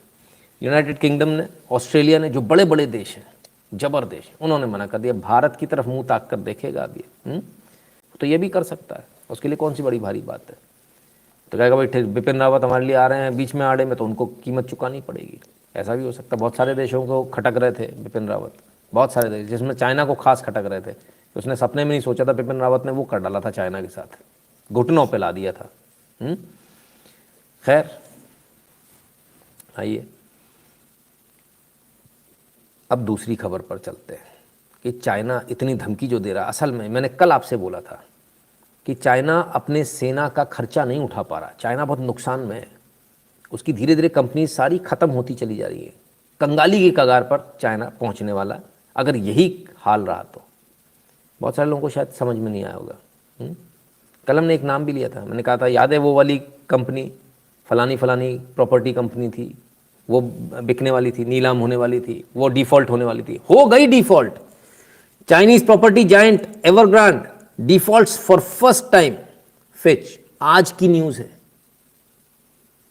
चाइना की जो प्रॉपर्टी जायंट था एवरग्रांड ग्रुप फेल हो गया, अपना पेमेंट नहीं कर पाया। 1.2 billion in bond repayment, 1.2 billion dollars का बॉन्ड रीपेमेंट नहीं कर पाया। ना मिलियन मत पढ़ लेना, बिलियन है, बिलियन। बॉन्ड का रीपेमेंट करना था। बॉन्ड समझते हैं आप? बाउंड होते हो आप पेमेंट करने के लिए। लंका लग गई चाइना की, बड़ा बुरा हो गया जी। ओफो, दुनिया को धमकी दे रहे हो। Crisis deepens for Chinese property Goliath, Evergrande is as it defaults for first time. लो भैया, एवरग्रांड की लंका लग गई। जो ग्रुप इतना बड़ा था, जो चाइना इतने मसल पावर दुनिया को दिखाता, कहता हम तो कुछ भी कर लेंगे, हम तो बड़ी बड़ी चीज़ें बनाने में हम विश्वास रखते हैं, उसकी बड़ी बड़ी कंपनियां फेल हो रही हैं। फेल हो रही हैं या चाइना खुद से कर रहा है लोगों का पैसा खा जाने के चक्कर में? खा नहीं पाएगा, इतना आसान नहीं है, क्योंकि जिन लोगों ने दिया वो भी सोच समझ कर ही दिया होगा। तो एवरग्रांड 1.2 बिलियन डॉलर्स की बॉन्ड पेमेंट करने में आज डिफॉल्ट हो गया। आज इनका फेलियर हो गया, आज ये डिफॉल्ट कर गए। जो लोग सोच रहे हैं कि ये कब की न्यूज़ है, उनको न्यूज़ का डेट दिखा दूं, दिसंबर 10, 2021। ठीक है ना, एकदम ताज़ा न्यूज़। आप देखिए प्रॉब्लम कहाँ हो रही है, आप जरा समझिए। मेक इन इंडिया आने से चाइना से आपकी दुश्मनी हो गई, वैक्सीन बनाने से पूरे विश्व पर किसका कब्जा है? पूरा विश्व कौन चला रहा है? Pharmaceutical industries. फार्मा इंडस्ट्रीज कहाँ की है? अमेरिका की है, ब्रिटेन की है। तो अमेरिका ब्रिटेन से दिक्कत हो गई, वैक्सीन आपने बना लिया तो। आपने मोबाइल बना लिए, फिर चाइना से पंगा हो गया।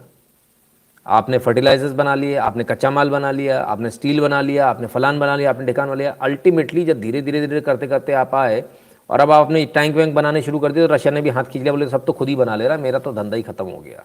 तो हिंदुस्तान सबका धंधा खत्म कर रहा है। और MI-17 को रिप्लेस करने वाला जो हेलीकॉप्टर्स भारत बना रहा है, उसको पूरे विश्व में बेचेगा। बहुत जल्दी आप बहुत बड़ा बदलाव देखने वाले हैं भारत के अंदर, जो आप सोच भी नहीं पा रहे, अभी आप कल्पना नहीं कर पा रहे हो, और आप अगर ऐसे ही बैठे रहोगे तो कल्पना कर भी नहीं पाओगे। इसलिए हम सबको बहुत आवश्यकता है देश के साथ कदम ताल मिलाकर चलने की। ये सोने का समय नहीं है, ये अपने आप को खपाने का समय है, ये अपने आप को भट्टी में डाल देने का समय है। इस समय इस देश में जो भट्टी चल रही है ना, उसमें अपने आप को खपा दीजिए। हम सब जब अपने आप को खपाएंगे तभी वो आग उत्पन्न हो पाएगी, तभी ये भट्टी कुछ अच्छा प्रोडक्शन दे पाएगी। और अगर हम ऐसे ही बैठे रहेंगे ना, कुछ नहीं होने वाला, ये कुछ नहीं होने वालों को छोड़ दो, इनके साथ मत रहो, इनका वायरस लग जाएगा आपको, उनको भूल जाओ आप। और आप मुझे अदर सोशल मीडिया ऐप पर भी फॉलो कर लेना। तो ये है मेरी Facebook ID, Instagram ID, Twitter ID, Facebook page और को आईडी। आप इन आईडीज़ को कॉपी करके मुझे फॉलो कर लेना। तो जिसको मेक इन इंडिया का मजाक उड़ाना उड़ाता रहे, असलियत तो ये है। कपड़े उतार उतार के घूम रही थी, किसी ने लिफ्ट नहीं मारी तो तुम कपड़े उतार के आ गई, इंडियन आर्मी रेप्स।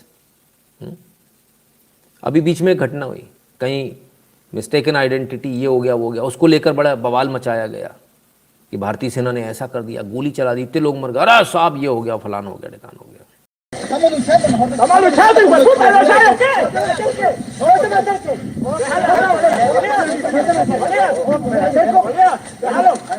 ये देखिए,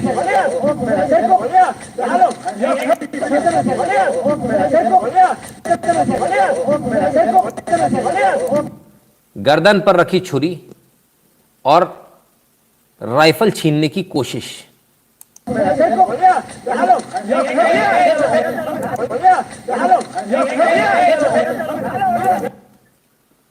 आगे देखिए क्या होता है।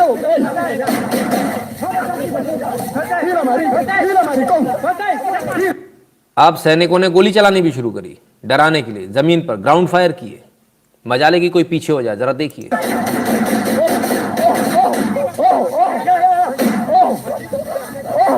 हिम्मत देखिए, फिर भी आगे बढ़ते आ रहे हैं, इसके बावजूद आगे बढ़ते आ रहे हैं। ये राइफल छीनने का प्रयास था, कैसे भी करके इनसे राइफल छीन ली जाए।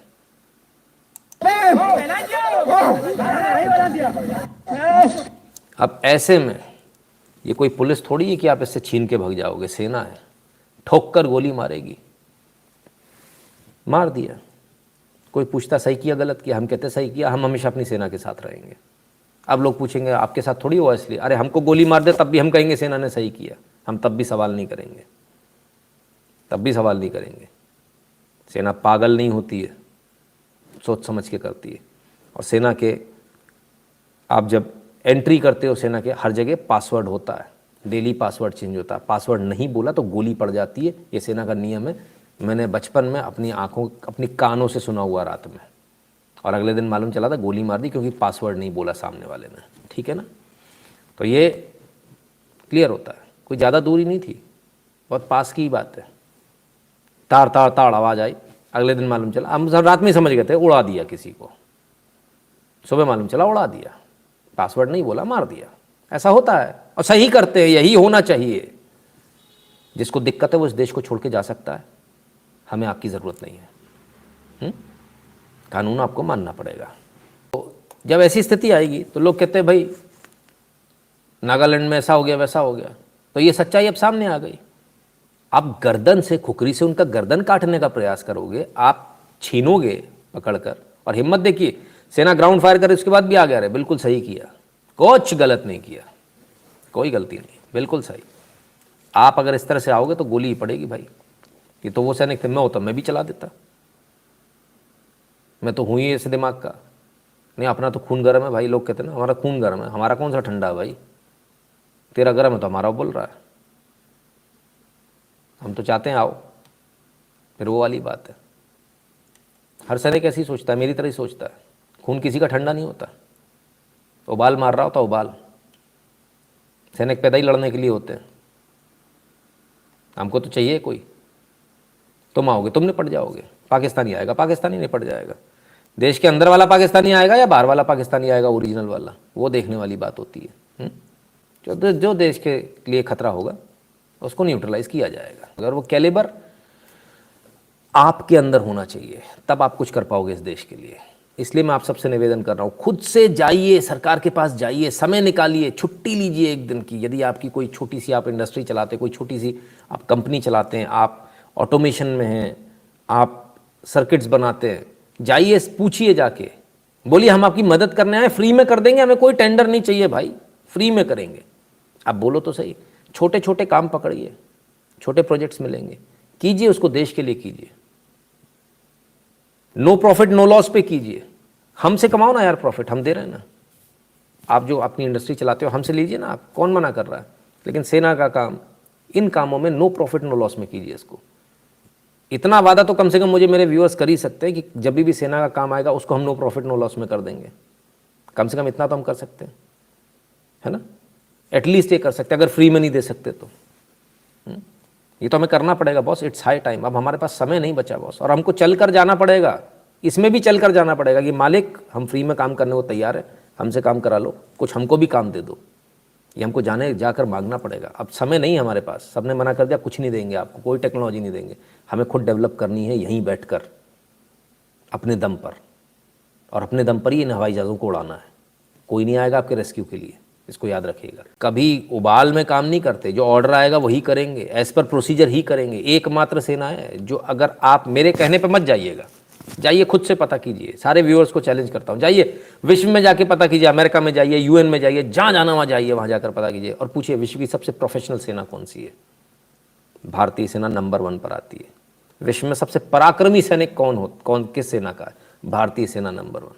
विश्व में सबसे बेस्ट पायलट्स कौन से हैं? भारतीय वायुसेना। टंडीले को भी उड़ा देते हैं और उससे नए से नए मार गिराते हैं। ये हमारे सैनिकों का पराक्रम है, ये आपका कैलिबर है भाई। ये बच्चे कहीं और से बाहर से नहीं आ रहे, ये आप ही के घरों से निकल रहे हैं, तो निकालो ना।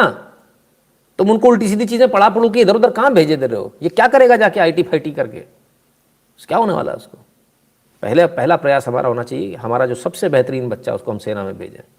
बहुत मुश्किल जॉब है, मैं जानता हूँ, मानता हूँ, कुछ पेमेंट नहीं मिलती, ये भी मानता हूँ। देश सेवा ऐसे ही होती है। तो इस देश के अंदर जो गद्दार है वो कैसे गद्दार है, उनको देखें, आइए उनको भी देख लें। जिस दिन कल की घटना, और कल का मैं अब आपको वीडियो दिखा रहा हूं, कल शाम का आपको वीडियो दिखा रहा हूं, अगर आपका खून ना खोले तो फिर आप कुछ नहीं हो, आपका जीना बेकार है। आइए, ये कल शाम का वीडियो है, आइए देखें। The smile on Yogendra Yadav's face and the sweet which he is eating, you know, he's been given sweets, is something which is. देश का CDS नहीं रहा, यहाँ मिठाइयाँ बट रही हैं, और ये दिल्ली में हो रहा है, और ये देश के गद्दार आपको सामने दिख रहे हैं। Telling you what farmers are feeling. There are hugs which are taking place, and all this is happening because the farmers believe they have finally won a war against the central government. Yogendra Yadav, do you think you have won the war? Do you think you have won the fight against the government? Farmers have won. It's light at the end of a very, very long tunnel. And I can tell you the tunnel. ये मिठाइयाँ, ये खुशियाँ, ये चल रहा, और ये कल चल रहा है। जब इस देश का, भारत माँ का सपूत नहीं रहा, ये तब चल रहा है। इंडिया टुडे 15 घंटे पहले की पोस्ट है ये, ठीक है, अंदाज़ा लगा लीजिए, 15 घंटे पीछे चले जाइए, तब इन्होंने पोस्ट किया है। ये कल रात का वीडियो, ठीक है।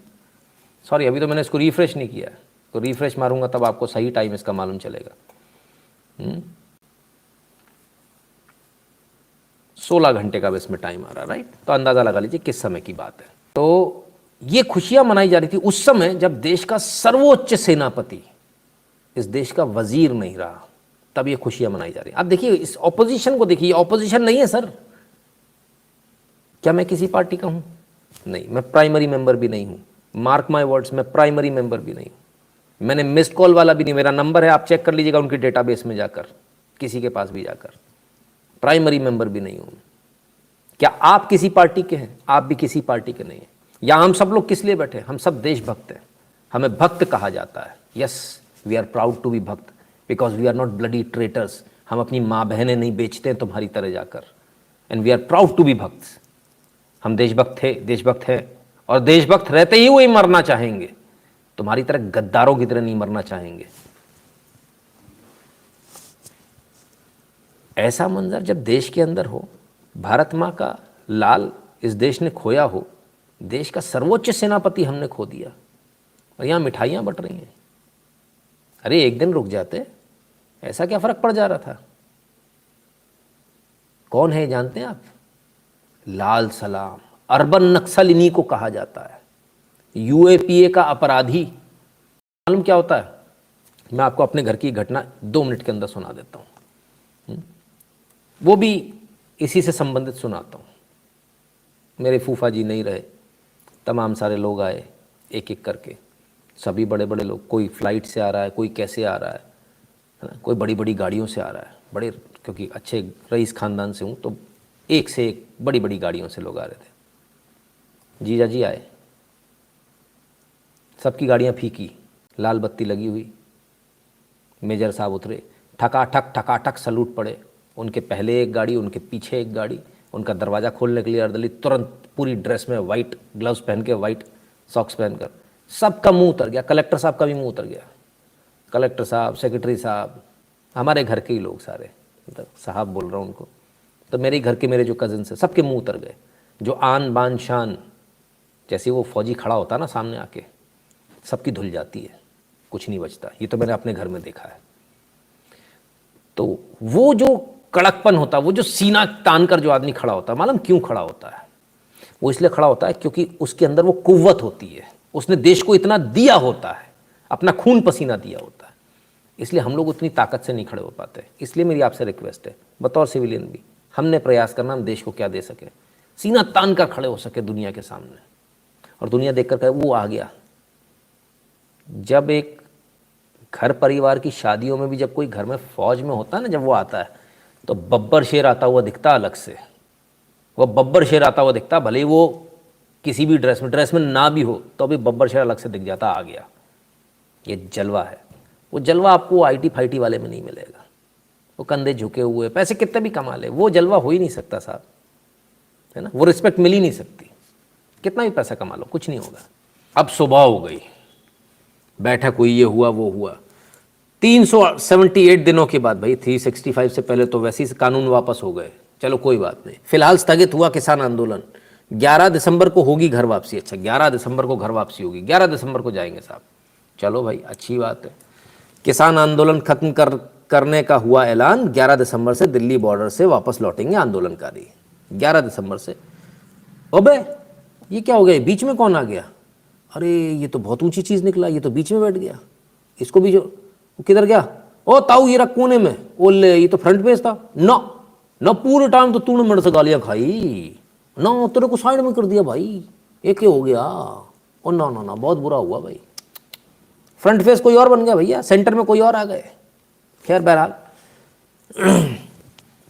बेचारे बड़े उदास हैं, शक्ल उतरी हुई है कोने में आके, और सही हुआ, यही होना चाहिए। और ये देखिए स्मार्ट आदमी, अर्बन नक्सल इन्हीं को कहते हैं, जो रहते तो शहरों में लेकिन नक्सलवादियों को सपोर्ट करेंगे, अराजकता को सपोर्ट करेंगे, ये वो लोग। क्या 11 तारीख को वापस जाएंगे? तो 11 तारीख को जाएंगे। आइए देखें क्या हुआ। घंटी बज गई, बच्चे रुकने वाले हैं साहब, कैसी बातें करते हो।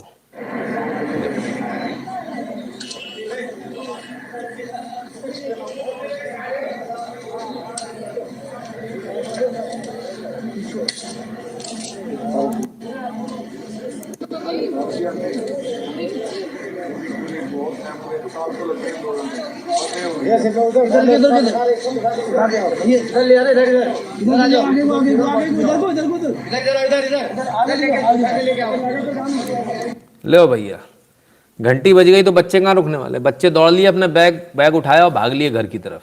सब छुट्टी हो गई, चले गए सारे। और देख ले जरा, टीम टाम उतरने शुरू हो गए साहब। वाह, गलवॉल्यूम शीट्स हम अपने घर पे नहीं लगा पाते, कमाल है भाई। ये किसान थे, पैसा कहाँ से आ रहा था कोई बता तो दे।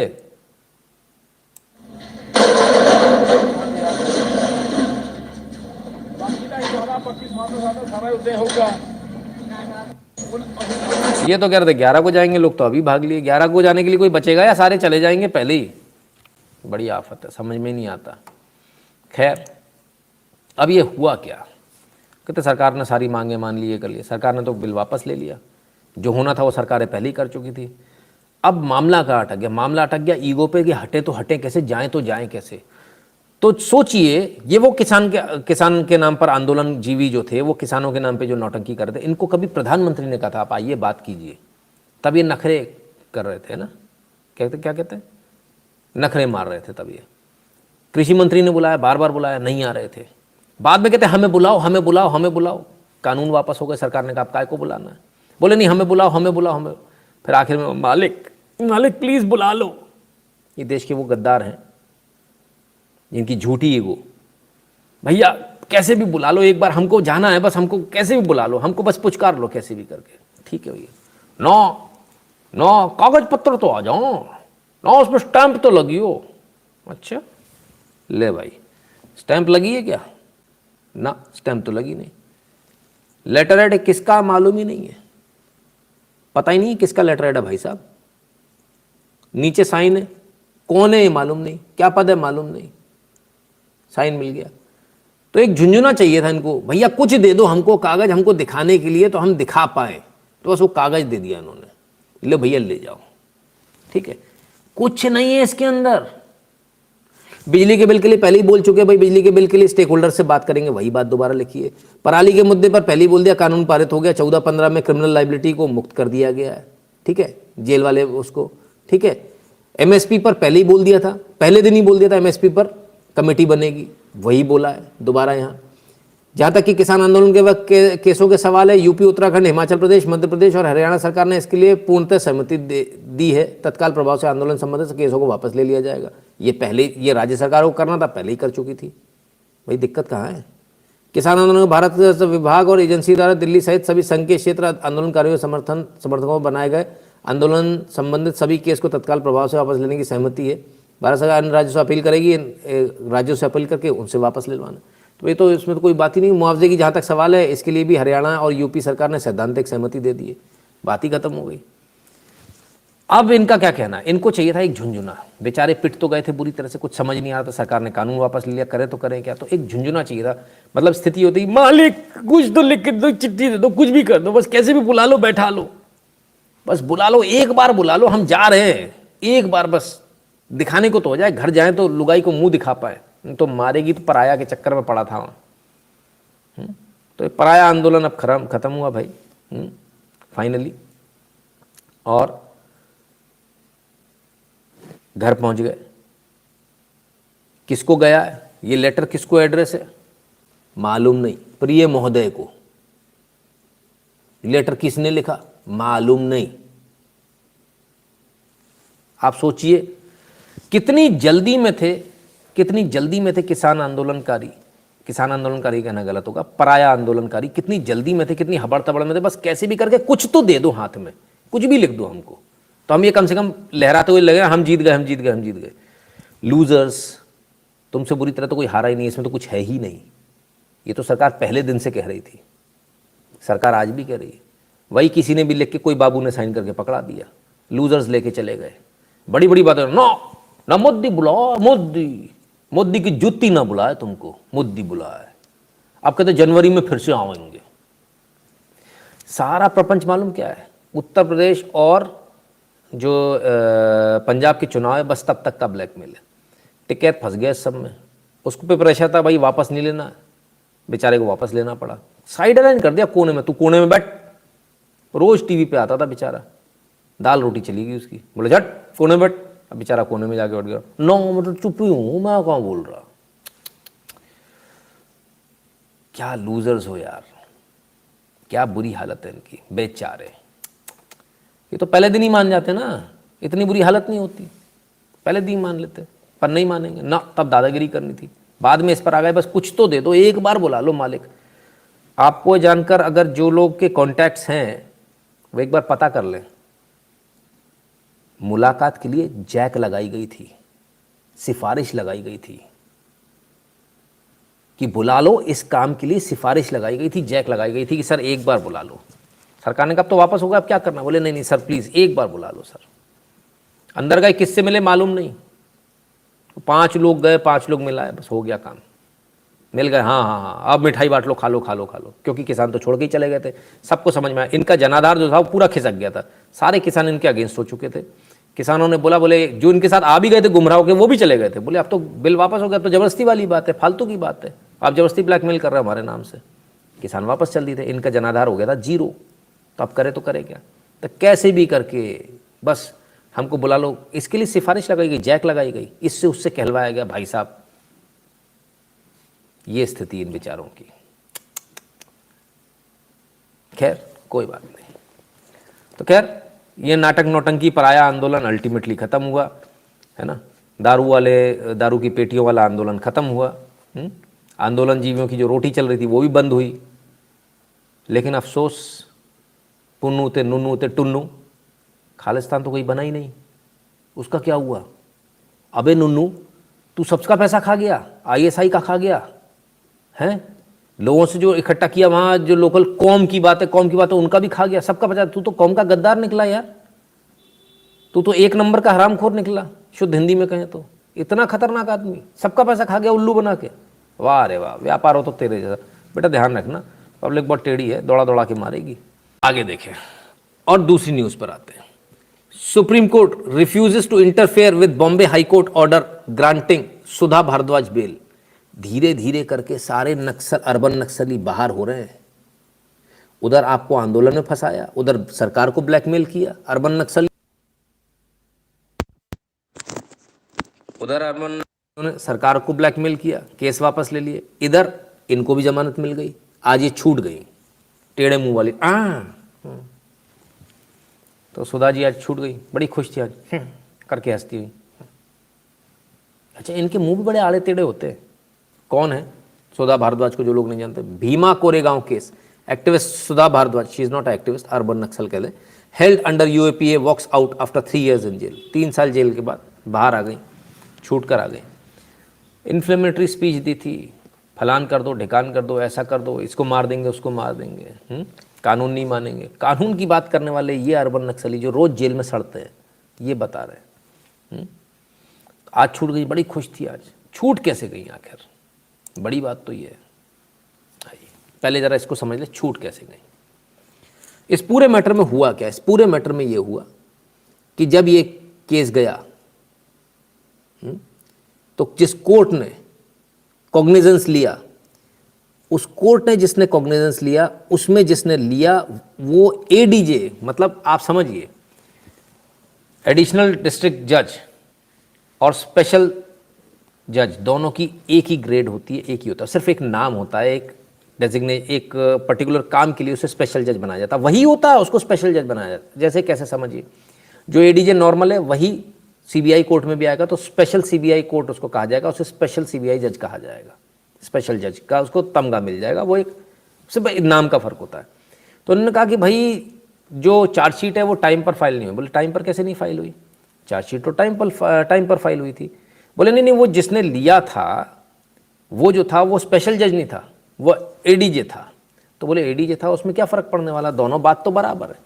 इस बात पर बहस चली। While responding to Chaudhary's submission on Friday, Advocate General Ashutosh of the state said, can it be said that just because cognizance was taken by someone who did not have jurisdiction, a person is entitled for default bail? इनको default bail मिली है, यानी जब आप नहीं वो कर पाते हो, 90 दिन के अंदर चार्जशीट फाइल नहीं होगी, तो आपको डिफॉल्ट बेल के आप हकदार हो जाते हो, मिलेगी। फिर एडिशनल सॉलिसिटर इन्होंने आगे आर्ग्यू किया, sessions court taking cognisance of the Pune police case could be considered as irregularity but not illegality. Irregular हो सकता है पर इलीगल नहीं है। He added that the petition by Bhardwaj did not mention that there was a failure of justice or any prejudice was caused. ये मान रहा है, कोर्ट भी मान रहा है, सामने वाला वकील भी मान रहा है कि नहीं, इसमें कोई इलीगल नहीं हुआ, फैसला सही है, लेकिन दूसरे जज ने सुना, ठीक है ना, टेक्निकल फॉल्ट है जरा सा। Additional solicitor general Anil Singh for NIA concurred with Ashutosh taking cognizance of the case. All session judges are equal. There is no greater or so. It is merely a question of notification distinguishing them as so. Distinguish करने का एक notification होता है, special जज है, बस इसके अलावा कुछ नहीं, सब बराबर है, ठीक है ना। तो 90 दिन वाला जो पीरियड है भाई उसके अंदर हो गया, उनके कहना था, लेकिन कोर्ट ने माना नहीं, मुंबई हाई कोर्ट ने बोले नहीं ना, नो ऐसे कैसे स्पेशल और आप मुझे अदर सोशल मीडिया ऐप पर भी फॉलो कर लेना। तो ये है मेरी Facebook ID, Instagram ID, Twitter ID, Facebook page और को आईडी।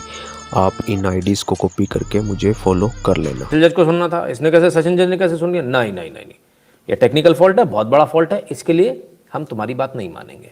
अच्छी बात है, चलो भाई, ये बात नहीं मानी कि टेक्निकल फॉल्ट बहुत बड़ा फॉल्ट होता है।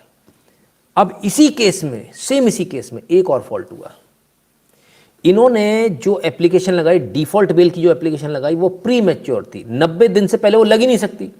90 दिन में जब तक चार्जशीट फाइल नहीं हो जाए, अगर वो फेलियर होता तो 90 दिन के बाद 91 या 92 दिन पे लगा सकते हो। इनकी उससे पहले ही लग गई, यानी ये भी टेक्निकल फॉल्ट हुआ, ये बहुत बड़ा फॉल्ट हुआ, ये लग ही नहीं सकती थी, वॉइड थी। अब जज क्या बोलते हैं, आइए अब कोर्ट क्या कहती है, जरा सुनिए। The reason only Sudha Bharadwaj got bail amongst all 9 applicants is because her application fulfilled the conditions required for default bail, that is filing an application when her detention period was over 90 days in this case, and the charge sheet has also not been filed. अब आते जरा सुनते हैं। However, the court said that depriving her of bail because her application was premature would be taking a too technical and formalistic view of the matter. अच्छा जी, वहां to technical और formalistic हो रहे, वो कोई दिक्कत नहीं, लेकिन यहां नहीं होना है हमको। हर default bail application would be considered to be pending when the maximum detention period 90 days got over and the police did not file the chargesheet. पहले ही फाइल कर दी थी, प्री मैच्योर फाइल कर दी और उसको मान लिया। मतलब यहां तो कोई दिक्कत नहीं है, यहां गलती हो रही है, टेक्निकल फॉल्ट हो रहा है तो कोई दिक्कत नहीं है, लेकिन वहां अगर टेक्निकल फॉल्ट हो रहा है तो उसको नहीं मानेंगे, उसको बर्दाश्त नहीं करेंगे। गजब साहब, ऐसी गजब की हिसाब किताब। चलिए और आगे देखते हैं फिर क्या। तो मतलब 90 दिन यदि हो जाए तो उसको बाय डिफॉल्ट हकदार हो जाता और उसको बेल मिलेगी ही मिलेगी। मेरा अब एक सवाल है, सभी माननीय न्यायालयों से एक सवाल है, कितने लोगों को आप बाय डिफॉल्ट बेल दे देते हो? लोग तो 15-15 साल से सड़ रहे हैं अंदर, उनकी कोई चार्जशीट फाइल नहीं, कुछ नहीं हुआ, अंडर ट्रायल में ही सड़ रहे हैं, उनको बेल क्यों नहीं मिली? कितने लोगों को आप 100% को दे देते हो 90 दिन में अगर फाइल नहीं हो चार्जशीट? कितनों को देते हो, मैं भी जानना चाहता हूं। आप 99% लोगों को बेल नहीं देते हो जिनकी 90 दिन में चार्जशीट फाइल नहीं होती, तो भी नहीं देते हो। ठीक है, क्लियर है? तो फिर यहां पर इतनी जल्दी क्यों हो रही थी? मेरी बात पर विश्वास नहीं होता, आइए हिपोक्रेसी की सीमा भाई साहब देखिए। Bengal told to pay 5 lakh to Nepali man jailed for 41 years without trial. 41 साल पड़ा रहा। अब अदालत बोलती है 5 लाख रुपए दे दो उसको। 41 साल जेल में रहने के 5 लाख रुपए, सोचिए आप। 41 साल, 1980 में अरेस्ट किया गया था साहब, यहां 90 दिन में कष्ट हो गया, पेट का पानी हिल गया, यहां 41 साल में 5 लाख रुपए। एक काम कीजिए, मैं कहता हूं सुधा भारद्वाज को जेल भेज दीजिए फिर से जज साहब। 41 साल के आपने 5 लाख दिए, हम 10 लाख देते हैं। हम 10 लाख देने को तैयार हैं, हम देते हैं, स्टेट को नहीं देना पड़ेगा, हम दे देते हैं हमारी तरफ से। 41 साल के लिए इनको जेल भेज दीजिए। क्या मजाक बना रखा है आप लोगों ने, हाँ? और दोनों, कोई ऐसा नहीं कोई बड़े इधर उधर के केस है, दोनों अगल बगल के। ये 9 दिसंबर का केस है, ये 9 दिसंबर का है, और आज वो छूटी है 10 दिसंबर को, जिन पर एनआईए का केस चल रहा है। भाई कमाल है।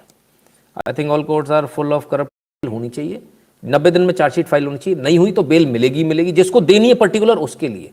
रात के 12 बजे आपके लिए कभी कोर्ट खुली? 2 बजे खुली? आतंकवादी के लिए खुलती है कोर्ट, आपके लिए नहीं खुलती, आम जनता के लिए नहीं खुलती।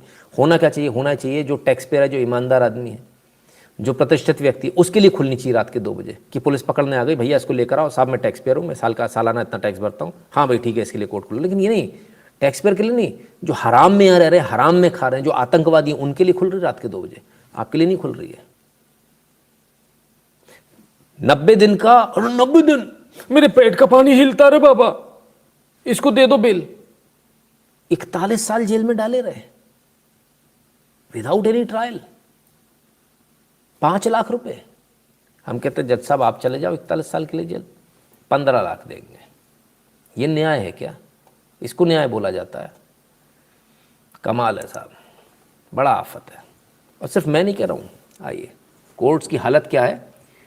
Ex chief justice of India Ranjan Gogoi साहब बता रहे हैं, stopped man from disrupting Ayodhya case, Ranjan Gogoi. आज इन्होंने एक किताब का विमोचन किया, उस किताब में लिखा कि साहब क्या हुआ कि एक व्यक्ति आ रहा था हमारे कोर्ट में अंदर, अगर 16 अक्टूबर 2019 को अगर वो अंदर आ जाता तो वो 50 का जो यूनानिमस वर्डिक्ट है राम मंदिर का जो आया, वो आ ही नहीं पाता 9 नवंबर को, उससे पहले वो पंचर कर देता उसको। तो वो अंदर घुसने की कोशिश कर रहा था, मैंने उसे घुसने नहीं दिया, नाम नहीं बताया उन्होंने, ठीक है ना।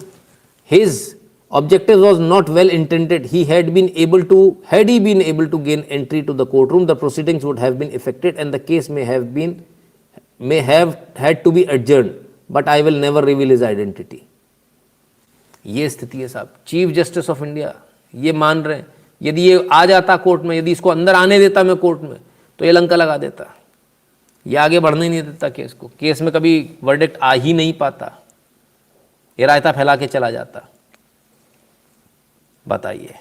तो शार जी कहते हैं इज देयर एनी इंस्टीट्यूशन और, तो ये है। अब आप लोग भी गैस करते रहिए, हमको क्या करना है, यही चीज़ें चल रही है। हमने आपको एक वीडियो दिखाया था, एक व्यक्ति जय श्री राम के नारे लगा रहा था, मुसलमान व्यक्ति, उनके लिए कुछ वीडियो आ गया उनका, देखिए जरा, सुन लीजिए। एहसान राव नाम के मुस्लिम शख्स ने जय श्री राम और भारत माता की जय के नारे लगाए थे। उसका ये वीडियो सोशल मीडिया पर बड़ी तेजी से वायरल हो गया। ये वीडियो याद आ गया होगा आपको। इस वीडियो के सामने आने के बाद एहसान राव की खूब तारीफ हो रही है, तो दूसरी तरफ देवबंद के उलेमा नाराज हो गए हैं। देवबंद के मौलाना मुफ्ती असद कासमी ने इस पर कड़ा ऐतराज जताते हुए इस गलती के लिए अल्लाह से माफी मांगने की सलाह दी है। उलेमा मुफ्ती असद कासमी ने कहा कि इस्लाम के अंदर इस तरह के नारे लगाने की कोई गुंजाइश नहीं है। मौलाना की बात पर अब एहसान राव ने अपनी प्रतिक्रिया दी है। एहसान राव ने खुद को श्री राम का वंशज बताया है और कहा कि राम हमारे पूर्वज हैं। जय श्री राम बोलने में या भारत माता की जय बोलने में मुझे कोई आपत्ति नहीं है। हम राम के वंशज हैं, राम हमारे पूर्वज हैं, मुझे इसमें कोई आपत्ति नहीं। जय श्री राम बोलने में या भारत माता की जय बोलने में, जिस मुल्क में हम रह रहे हैं उसकी जय जयकार करनी चाहिए। लेकिन उलेमा कह रहे हैं कि आप इस्लाम से खारिज, आपको तौबा करनी चाहिए। देखिए उनका अपना काम है, वो क्या कर रहे हैं, लेकिन मैं अपना काम को अंजाम दे रहा हूँ। इन्नमल अमालु बिन्नियात, नियत के ऊपर सारा दरोमदार है। मेरा अल्लाह जानता है, मैं जानता हूँ। अब कौन क्या करे इससे मेरे फर्क पड़ता नहीं। लेकिन देवबंद तालुक से संदेश आता है, सभी कहते हैं कि इस्लाम से अलग किसी पूजा नहीं करनी चाहिए, किसी की इबादत नहीं करनी चाहिए। मेरी जानकारी के अनुसार अभी दालूम से कोई इस तरह की बात मेरे सामने नहीं आई। जब कोई आएगी मैं आपसे बात करूँगा, उसका जवाब दूंगा। तो शरीयत में भी कहा गया है कि अल्लाह से अगर किसी को बात नहीं, उसका अगर सिर नहीं झुकाना चाहिए, किसी जाने बोलनी चाहिए। उसमें मैंने सर कहाँ झुकाया है ना, कोई इस तरह की बात है। राम हमारे पूर्वज थे, हम उनके वंशज हैं, मैं राजपूत हूँ, चौहान हूँ। राम हमारे पूर्वज थे, हम उनके वंशज हैं, मैं राजपूत हूँ, चौहान। राम हमारे पूर्वज थे, हम उनके वंशज हैं, मैं राजपूत हूँ, चौहान हूँ। तो इसमें कोई आपत्ति नहीं। भारत माता की जय जयकार करना इस्लाम ये कहता है कि जिस मुल्क में रहो उससे वफादारी करो। इस्लाम ने हमेशा इस चीज को बल दिया, दालूम ने और उलमा इकराम ने और हमारा कबीरी ने जो देश के लिए, मुल्क के लिए कुर्बानियां दी।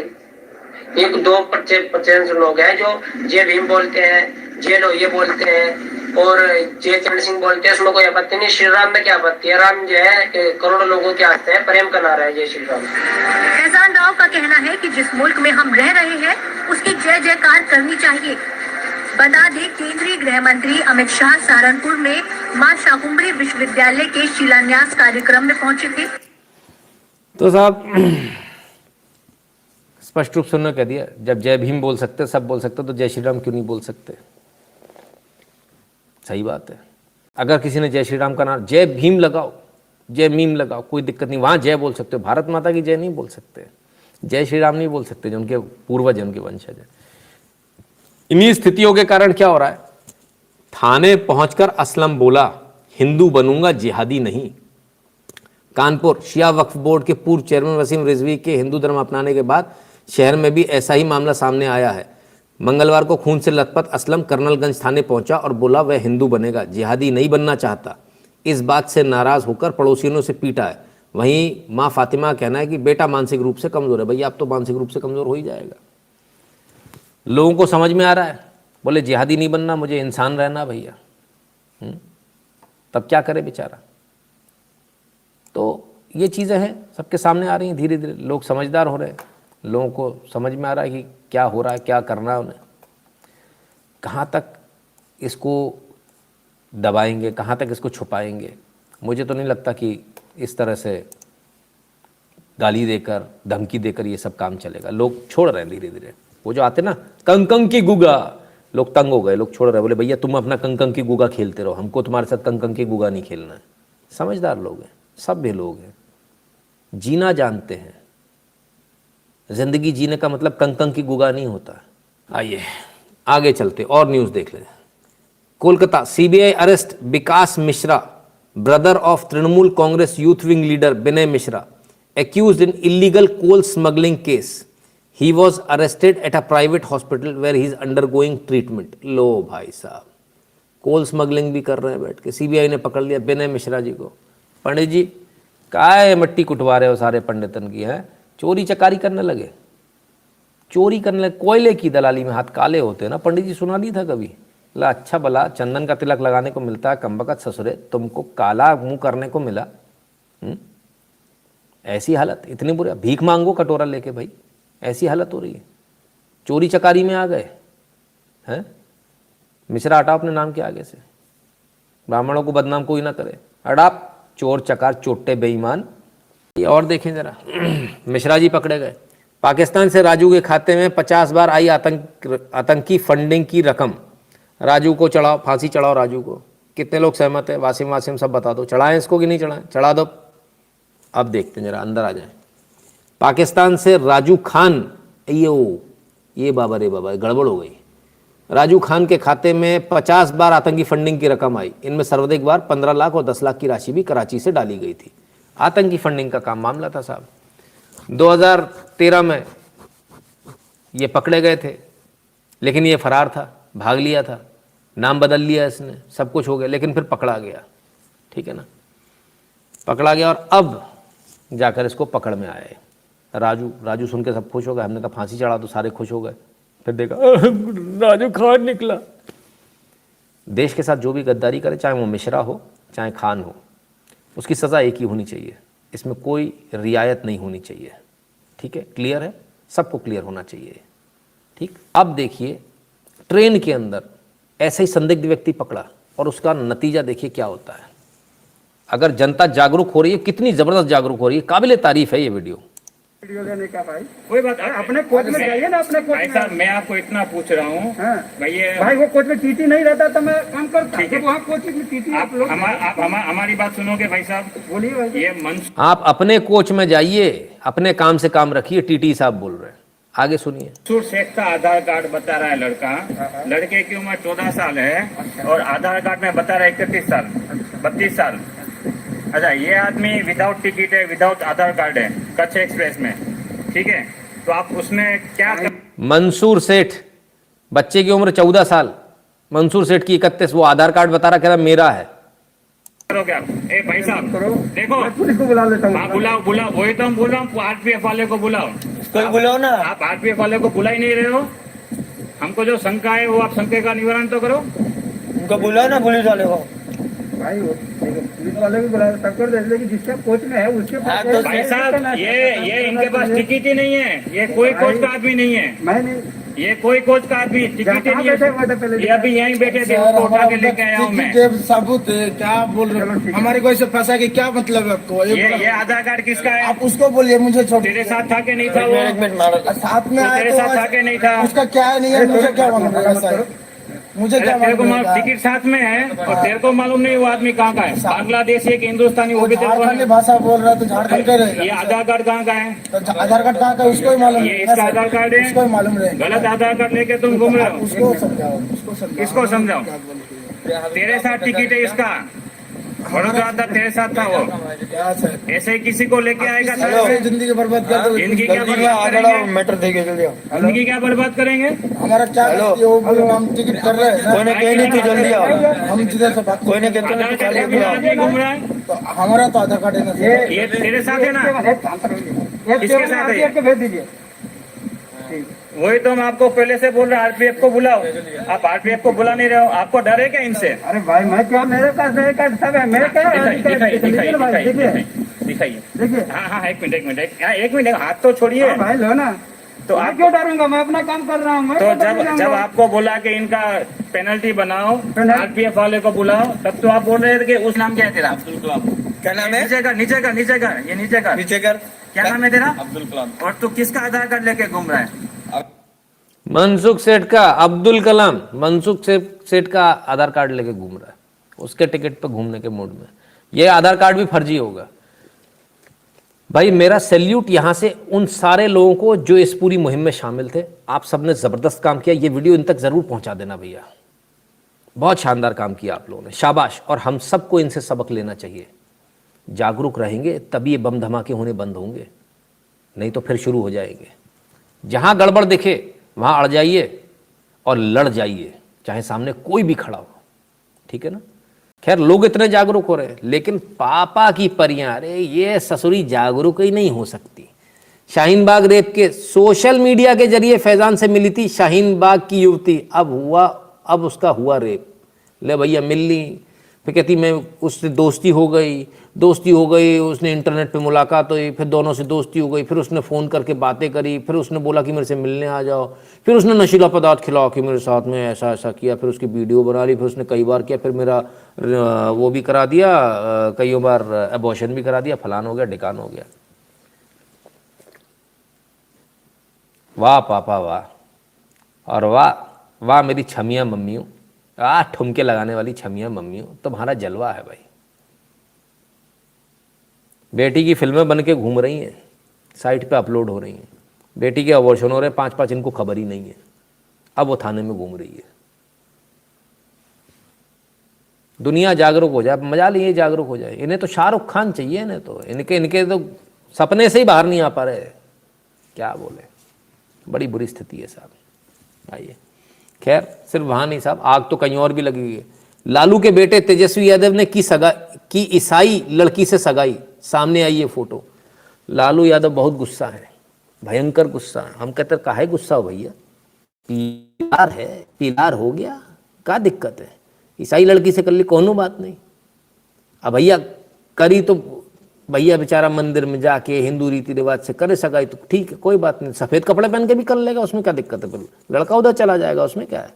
लालू भैया बहुत नाराज हैं, बिजली गिर गई रे लालू भैया, क्या पिलार है लालू भैया, फालतू बात करता भाई।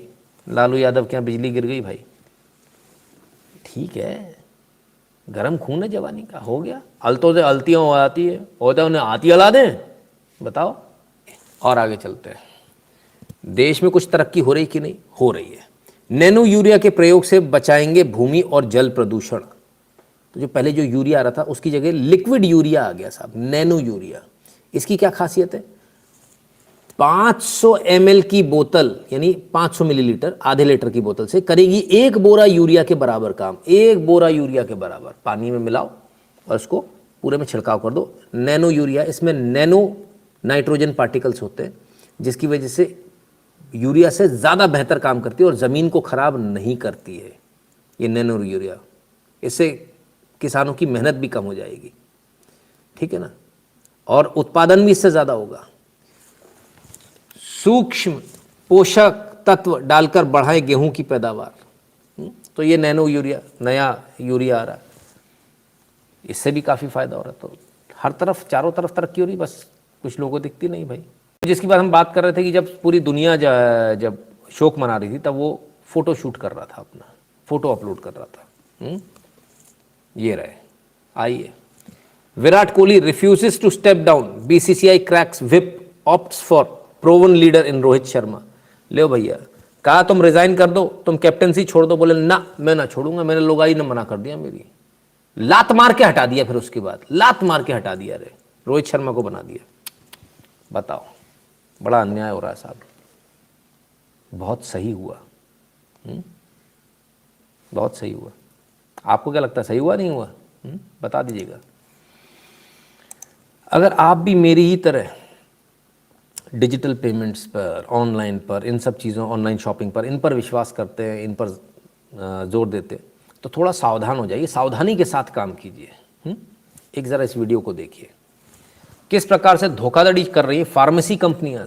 फार्मेसी कंपनी, सॉरी, ज़रा ये भी देखिए।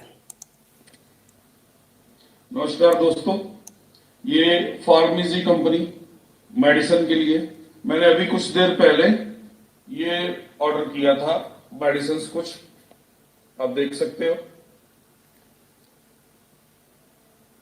ठीक है। 4366 रुपए की दवाई है जो मैंने मंगवाई थी, और ये सारी दवाई मैंने जैसे ही पैकिंग खोली है तो ये देखिए सारी दवाई है,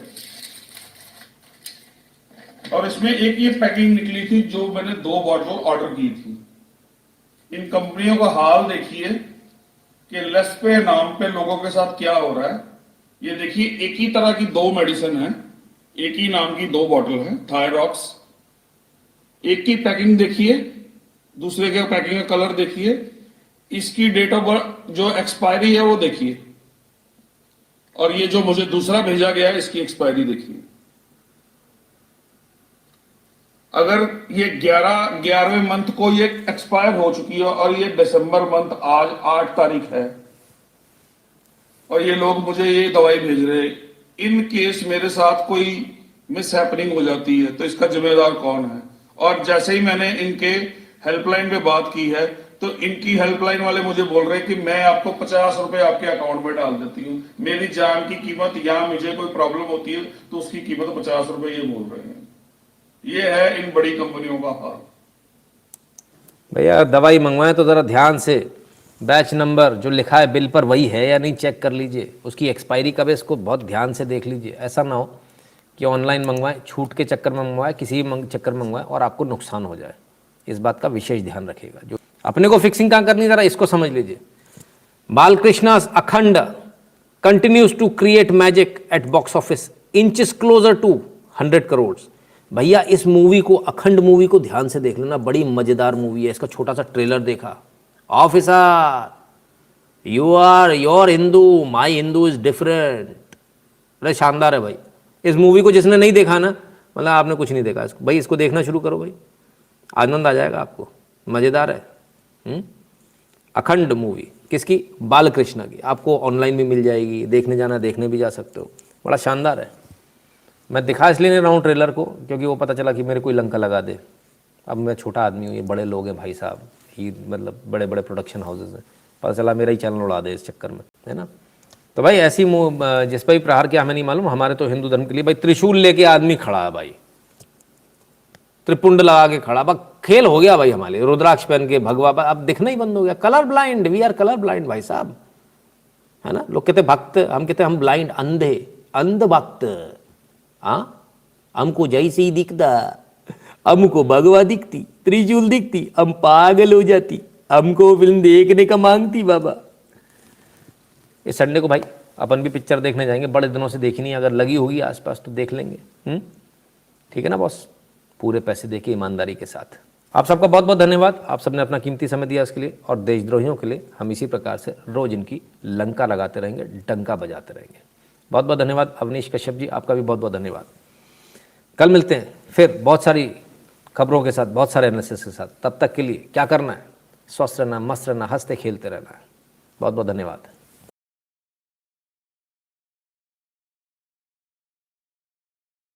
तो बस यार, आज के वीडियो में इतना ही। आई होप वीडियो आपको अच्छी लगी होगी और अच्छे से समझ पाए होंगे। वीडियो को लाइक शेयर कर देना, और चैनल पे नए हो तो यार सब्सक्राइब जरूर कर लेना, और press the bell icon button, ताकि मेरे आने वाले इस तरह के न्यू अपकमिंग वीडियो की नोटिफिकेशन आपको मिल पाए। और आप मुझे अदर सोशल मीडिया ऐप पर भी फॉलो कर लेना। तो ये है मेरी Facebook ID, Instagram ID, Twitter ID, Facebook page और को आईडी। आप इन आईडीज़ को कॉपी करके मुझे फॉलो कर लेना, और कमेंट सेक्शन पे अपना फीडबैक ज़रूर देना वीडियो के बारे में, ताकि वीडियो में अगर कोई कमी हो तो मुझे पता लग पाए और नेक्स्ट वीडियो में इम्प्रूवमेंट कर पाऊँ। तो प्लीज़ फीडबैक ज़रूर देना। तो मिलते हैं फिर नेक्स्ट वीडियो में, तब तक के लिए टेक केयर, गुड बाय।